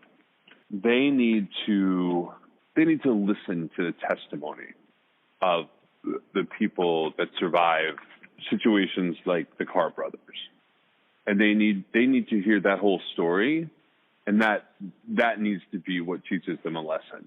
As a society, we should all be hearing those cases, and then the Matt Muellers of the world, we should listen to them too. In fact, his jailhouse interview is incredibly interesting. He basically confesses. He confesses off the record. The reporter doesn't publish it, but it's over a jailhouse system, so you can hear the whole thing. Hey, Mr. Mueller, Henry Lee from KTVU, used to be with the Chronicle. You probably know. Just for the record, we're sorry about all the technical difficulties. Let me just get... Oh, that's okay. I hear that the system doesn't like iOS. Yeah, you know what? I'm the only Asian guy who knows nothing about technology. It might be a firewall. I don't know. So let me just get right to it, because this thing may not work in any minute. Prelims coming up. People are saying that, yeah, we know the Constitution allows you to confront your accusers, but some people are saying this is odious. It's almost it makes some people very uncomfortable that you might end up crossing Denise. Your thoughts about their repulsion and how you will ask questions of Denise, in what way, sensitively, carefully, how will you do this? Sure. Well, I mean, just by way of background, I really did not choose the time for this at all. I was actually, for my own reasons, trying to get a delay for as long as I could. I'd had some problems back in prison. And so, you know, I got here, and my attorney, someone I'd already contracted, was supposed to be handling the case, but he was out of the country. The district attorney's office did not want to wait until he was available to do things. So again, this is someone, I think it said something about how, I'm timing this for their wedding. I have no control over when this is. I really do not. Regarding other things, I really do not want to be the person that cross-examines her. I tried to get the judge to appoint an attorney to do that. I kind of thought that was a no-brainer. The judge didn't want to do that. It's not that he wouldn't appoint counsel, period. It's just that in the short time before the hearing, really, I'm the only one who would know the case well enough to be able to effectively, know the factual background to prepare it in such a short time. But I was just hoping at least to have some other person to just read the questions that I wrote or do something, because I did not want to do that. I guess the judge felt that was not something that the law was amenable to, so there was really nothing I could do about that.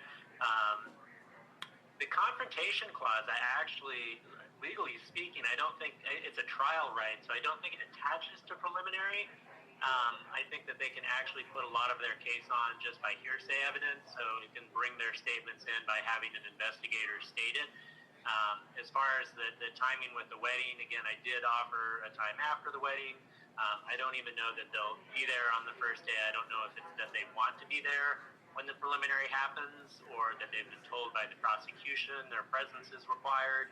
I'm, working with the prosecution right now. I think there are some misunderstandings. They didn't really understand, I hope, the consequences of ripping me out of Tucson the way that they did. And we did try to let them know what the background was. I just suffered a rape and a beating and a near suicide. So let me ask you this on that. Yeah, in that regard, I did hear about the attack on you in Tucson, and let me ask you this: you say you were assaulted, sexually assaulted. You're undergoing PTSD. What would you say to Denise, who says that you forcibly raped her and that she too is suffering PTSD? What would you say to those rape allegations? Well, do you mean as far as the preliminary hearing is concerned? Well, as far as the charges in Solano County, the charges that haven't been filed till now, at least in state court, what is your response to the forcible rape 261 charges against you as it pertains to Denise? Well, at this point, I mean, that is a pending legal matter, and because of the posture of the case, I can't really speak to the facts of what did or did not happen, so I'm going to probably have to defer to that.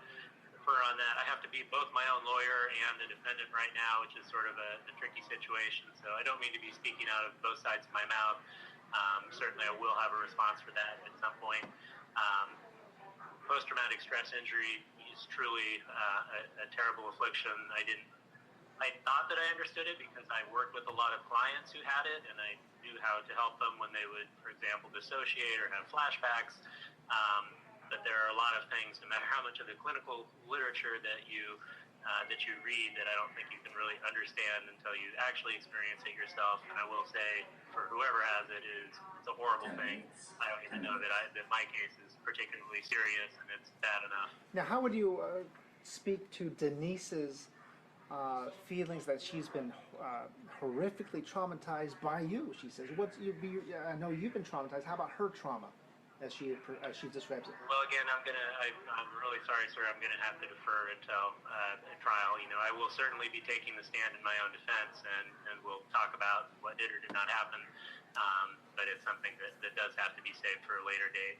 Sorry. That's okay. What would you say? Is there anything you want to say directly to Denise or Aaron? Not necessarily about their wedding, but about what they say they experienced. Anything, any regrets? Anything you would say to them? I don't think I have. I think that if there's going to be conversation, they should initiate it. That's their right at this point, so I wouldn't presume to say anything to them at this point. I am certainly open to dialogue. And Nathan, do you regret the saying that you would plead guilty if they donated half of their settlement to the Innocence Project? That was poor judgment on my part. I'm certainly glad that you mentioned that. It's something that is a nice idea that was said in the wrong spirit. Again, I had just been ripped out of Tucson. I have several clients who I was close to getting exonerated, innocent people in prison. I mean, you can imagine the horror of waking up every day in prison knowing that you're there for crimes you didn't commit. And these were actually the same people that I was going to basically dedicate their exoneration to Denise and to Aaron. And it just seemed very backwards that I'd been ripped away from that at key moments in their cases, and I know that all of those folks now are really, really worried. They don't know what's going to happen. So I was pretty angry and emotional about the way those things had happened, and I probably projected things on Aaron and Denise that just aren't true. I know they knew some of the situation, but I don't think they knew the particulars. So that was a poor choice on my part. I will, the offer stands. That's not to say that revenge would have anything to do with it. If they decided to do it, they would just be wishing to save the taxpayers money, and also provide help for many, many innocent people in prison who certainly use some help. Let me ask you about Vallejo Police. Why was it important for you to defend Denise, send me material over email? Why did that get you concerned that they were not believing what she said? I can't reply to that without confirming that I'm the person that sent those emails. I will tell you I'm certainly outraged, as everybody should be, by the conduct of the police, or at least insofar as they decided at such an early phase in the investigation to turn it back to the victims and call it a hoax. That was probably not the best policing. I don't know all of the motivations behind it, so I won't presume to say that, but it was obviously a very, very damaging move. I wish it not happened. It certainly outraged me and continues to outrage me. It's a little beyond belief that they haven't apologized yet for that. And Matthew, That's all that I know. there were reports suggesting that you were actually targeting not Denise, but a former girlfriend of Aaron. What can we say about that? I'm aware of those reports, just going through the discovery materials in my case. I can't speak to personal knowledge. I'm aware of the allegations. I don't have any information about that really. How about any? I don't have any involvement with the individual. They say it was targeting and so forth. So. All right. And how about suspicions? And how about suspicions that at least you were looked at for certain incidents along the peninsula, some invasions or burglaries? Well, those I will certainly be speaking to again when the time comes for that. But now's not the time. Absolutely. Yeah. Okay. Aaron and Denise have believe that more than one person was involved. Can you, disavow them that theory? The investigators say use a voice modulator. That's something that will come out fairly soon that I can't discuss prior to actually offering testimony in the case. There's going to be a probably motion to suppress, and so as you might know legally, when you do that, you have to try to find an independent source of what you know. So any statements I make at this point can and will be held against me. So I can't even speculate or try to speak in a subjunctive or do any little tricks like that. I just have to sort of categorically state at this time I've just got to leave the facts alone. I know that you read on your website and through the previous documents you are bipolar. I understand. Are you taking medication while in jail, and are you mounting indeed a mental health defense if this goes to trial? Yes, I will be. And yeah, I do suffer from bipolar illness. And I did read your motion to vacate your federal, I believe it's your federal conviction, and there's many, many points that you outline, including Tom Johnson, the fruits of the poisonous tree from the Dublin search of the phone. In general, are you, I know the appeals are to be expected, but are you not guilty, in fact, of at least the federal kidnapping case and the underlying situation that took you to federal court? Sure. As a legal matter, yes, sir. I think a plea of not guilty in that case would be accurate. That obviously encompasses actual for guilt. There are things like mental defenses. There are other defenses encompassed within a not guilty plea. So, yes, a not guilty plea in that case, I think, would have been appropriate. As to the motion to suppress relating to the cell phone, I never thought that was something that was likely to succeed. Was from my side, my motivation for allowing that to go forward was actually that I thought law enforcement needed confirmation from a court that yes, they were allowed to do that under exigent circumstances. That was pretty plain to me from a reading of the relevant case law, and so I thought, shoot, why not? It's going to get denied, but my case is going to have the good effect of sort of providing a data point, clarifying that under these circumstances, yes, they can go ahead and do that, since it was a new case and police didn't know at that point when they could or could not search a cell phone. Now, knowing that under Prop 115, and we mentioned this earlier, that Vallejo police or maybe the FBI could take the place of key witnesses such as Denise and Aaron, but knowing that Vallejo police flubbed the case, what are the chances, you think, what would be stronger, to have Denise and Aaron testify or Vallejo police in this case, given what we know about how they handled the case initially? Well, the police, to the extent they're testifying about what Denise or Aaron said, I think would probably faithfully report what was told to them in statements, and there are records that they've already made of that. Again, it's, you can't really attribute the conduct and the choices of the department as a whole to individual actors. I'm sure there are many outstanding professionals among the force. It could be management issues. I mean, who knows who it was that made the call to go forward with the hoax theory and what that was based on. So I'd hate to call out any particular law enforcement officer as unreliable when I'm sure there are many excellent professionals on that force. Now, curious, and you kind of alluded to this earlier in not directly stating that you were the author of the emails. Are you saying, can you say that did you send me the so-called, what people are calling the proof of life audio of Denise, and why did you send that? I, again, can't speak to the facts, sir. I do apologize. So answering that question, it would be a compound question. It would be on the basis that I was that person. So I have to defer. I apologize. Gotcha. And do you believe Tom Johnson failed you? I think there was talk of a potential better deal, not 40, but maybe 34 years, that he may not have explored certain issues enough, including, well, you say that maybe he wanted to sanitize some of your statements because he may have believed that you were not taking enough responsibility for your conduct. Tell me about a little bit of that. Well, the specific allegations of the motion were actually that no mental examination was conducted until actually the sentencing phase. And typically, if you're going to go ahead and pay for a mental examination, it would make sense to do that as early in the process as possible, just to start with, to make sure that your client is actually competent to proceed and participate in his own defense, and then to see whether a mental defense is called for.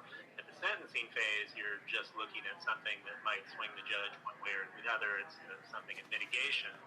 And what he had advised after I received an examination that basically said, you would not have, assuming that you did all of this, you certainly would not have done it if not for mental illness, and that you were a victim yourself, given your past, given what happened.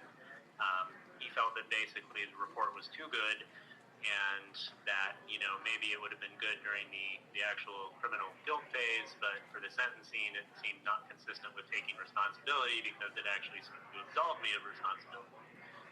As to other aspects of the defense, I have an ongoing dialogue with Tom. I don't understand all of the decisions that he made. I haven't heard back from him, so I'm not going to jump to conclusions. But I will continue to have a dialogue with him and figure out if there was some actual strategic reason for certain choices that he made, but there are none that I know of right now. And Matthew, I understand you have since gotten married to the same woman who you were with before this entire incident happened. Tell me about her, and confirming your hope someday is to get out and be with her. Tell me about that. Yeah, Wei is my wife. We met quite a few years before this happened and dated for a while, and were boyfriend-girlfriend, even moved in for a bit, and then one of my mental health episodes split us up, unfortunately.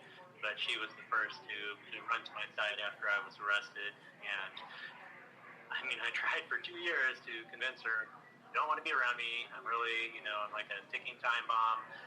You should go out and have a normal life. I already know how I'm going to deal with this. And then I fell into depression and wasn't really much with anybody. She still stuck with me, and we started talking about getting married. I told her I think that's a horrible idea because, you could have any guy. Why do you want me? But she insisted. I made her wait until I at least got sentenced. I had planned on just asking for a life sentence. She convinced me don't do that. The judge ended up giving me 40 years. We got married the next day. Tell me about prison life. I understand that you were helping others, and did I hear correctly that you are happy with the not happy, but you are content with the regularity behind bars, in that, I know you were in the Marines. There's a lot of chaos. You were under the anthrax inoculation. But tell me about the prison life, how that's faring for you. Well, sir, you were right the first time. I was actually happy. I don't need much. I have never put a lot of stock in material things until my mental health kind of went south, and I began to take sort of money, and the fact that I went to some fancy-sounding school is kind of my new identity, or a way to feel not so abased by the mental illness. But really, I don't particularly identify with any of those things, so I'm happy with the level of living there. And the best part is that there is an endless supply of legal need. There are, I was just horrified at how many people, I thought that, at some point during my incarceration of 20, 30, 40 years, if I find just one person who's innocent and exonerate that individual, then, everything comes clean. And boy, was I amazed at just how many I found. You've got sort of straight up cases of this is an innocent person. You've got kind of complicated cases where someone's maybe guilty of something else or a lesser offense, or where someone's over sentenced. There's just so much legal need there. But for me, it does really come back to the exoneration cases where I just can't, I don't know how these people do it. I don't know how they wake up every day and see the razor wire and know that they're there for something that they didn't do. So, let me ask you this. I can't imagine the horror of that. That's a good point. For the lay person, they hear about not guilty, pleaded guilty. We've mentioned the Innocence Project. The straight-up question is, do you believe you were wrongfully convicted, at least in federal court at this point? And let's go with the Dublin case. Meaning, are you should you be part of the Innocence Project, or are you where you should be based on the plea, the legal pleas? Well, more information about the Dublin case will come out. Wrongfully convicted, there was police misconduct that will come out in the motion to suppress. It's something that's unfortunately very, very common, and it's also unfortunate that a lot of our privacy protections are tied to this particular remedy for defendants. It ends up pressuring privacy into kind of a filthy box or a bad neighborhood. So I don't know that the decisions should be made as part of criminal trials, but there were some major violations in my case. Let me ask you this. Address that, but yeah, so going back to, sorry to jump here, we're going to run out of time. Let's say Denise, I'm going to summarize, she describes the horrors that she says you put her through. Let's say you're on cross. Are there, first of all, what are some questions you might ask? Number two, as far as handling Denise, are you going to be looking at a question of identity, or how could it be me, or are you going to poke holes like some defense attorneys might say, well, how do you know that this happened, you were blindfolded, or how do you recall that where this guy was wearing a red shirt as opposed to a blue shirt? I mean, what kind of questions and what kind of strategy will you have as you cross Denise? I don't foresee a particularly long cross-examination. There are particular things I want to address, and that's pretty much it. In regards to the more sensitive topics, I'm working now on possible stipulations with the prosecution so that we don't even have to get into any of that. So again, depending on what the outcome of those discussions is, there are a few succinct issues to address, but it's not where it's going to be an 8-hour grilling. It's not a sort of Perry Mason moment or a few good men. It's not going to be a courtroom drama. It's going to be read some questions, get some answers, very businesslike, very professional, and hopefully none of the sensitive topics even need to be touched. So are you planning not to traumatize or re-victimize her? I certainly hope not, no. And I'm still looking for ways. Again, we have a hearing the day before to work on arrangements. There's another judge. I'll have another chance to say again, is there something that we can do to provide for this, or at least have a contingency plan or something. Nobody wants this kind of a spectacle, least of all me.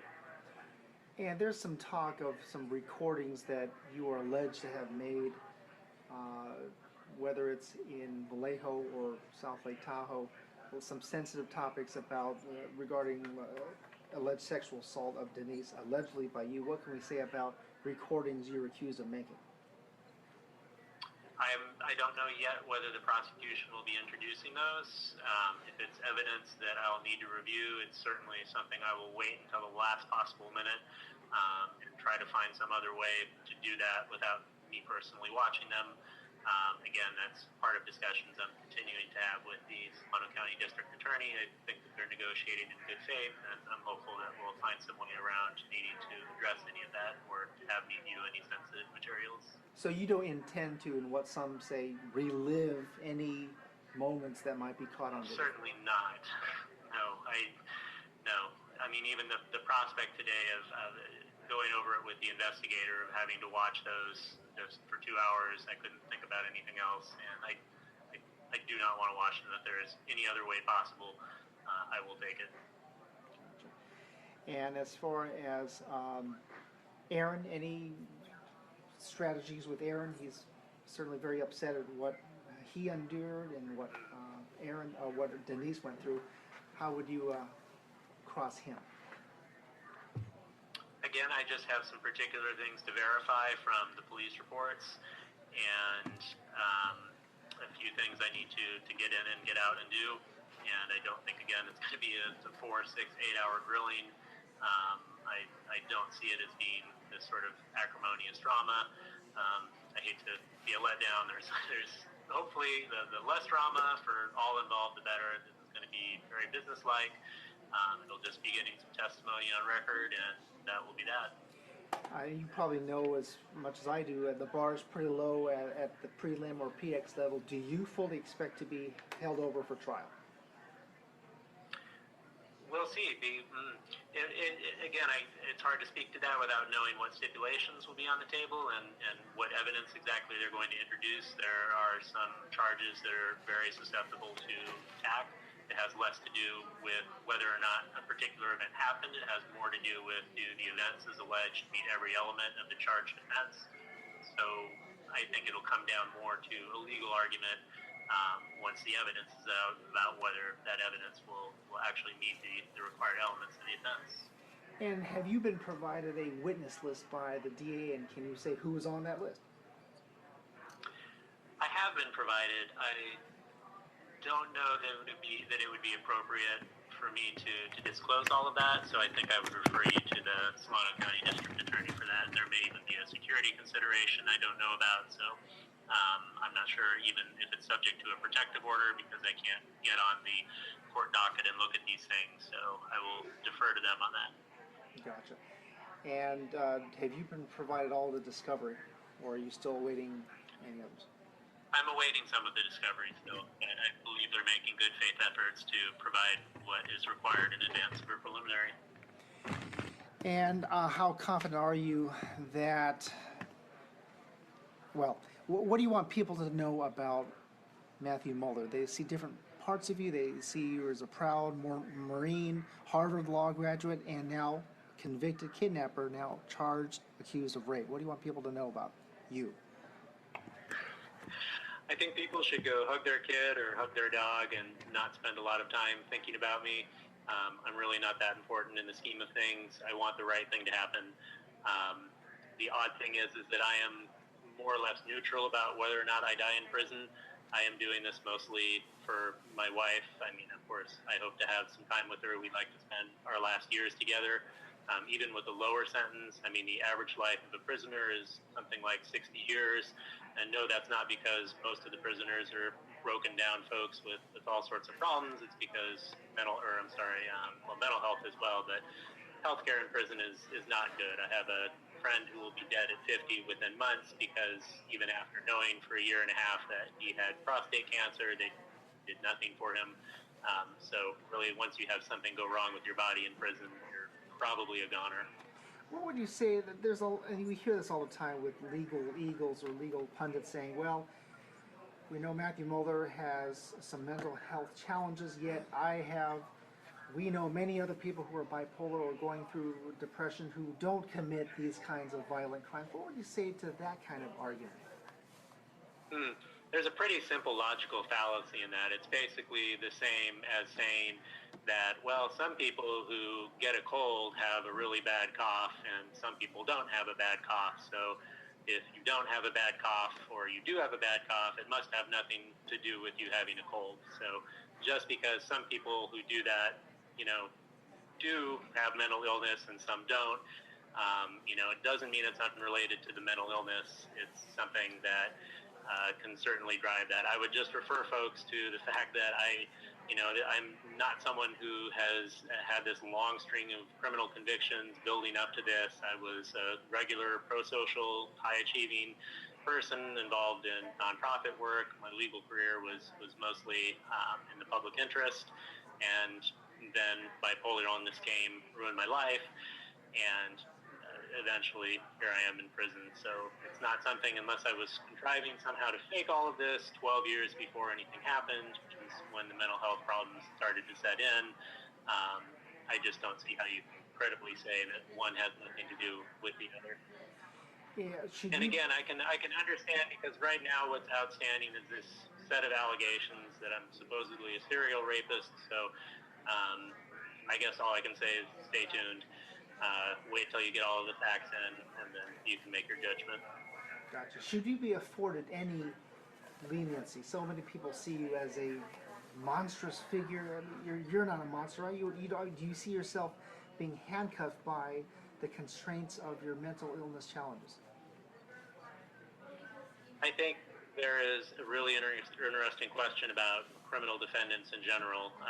The issue of basically blameworthiness and dangerousness, which are two different things. So someone who is dangerous may or not be blameworthy, but in any event, something needs to be done about that dangerousness. So, even if it were due to mental issues, I would be the first person who wants me incapacitated to make sure that I could not hurt anybody again. If it seems like I'm not going to be able to get a hold of those mental health issues. So, again, I think the most likely outcome, I really think that if there is a settlement, it's going to involve a long prison sentence for me anyhow. Really, the only scenarios where I get off almost completely involve going to trial. I just happen to think my legal position is very strong. I hope that is something that leads the other side to deciding to end this early, which I also think will be really good for them. I think that they need to move on with their lives and put this behind them. Gotcha. Well, we have just 40 seconds left. Thank you for taking the time. I'm sorry about the delay, but we'll go from there. No problem, sir. Yeah, all right, take care. Thank you. So much. All right, see ya. Bye-bye.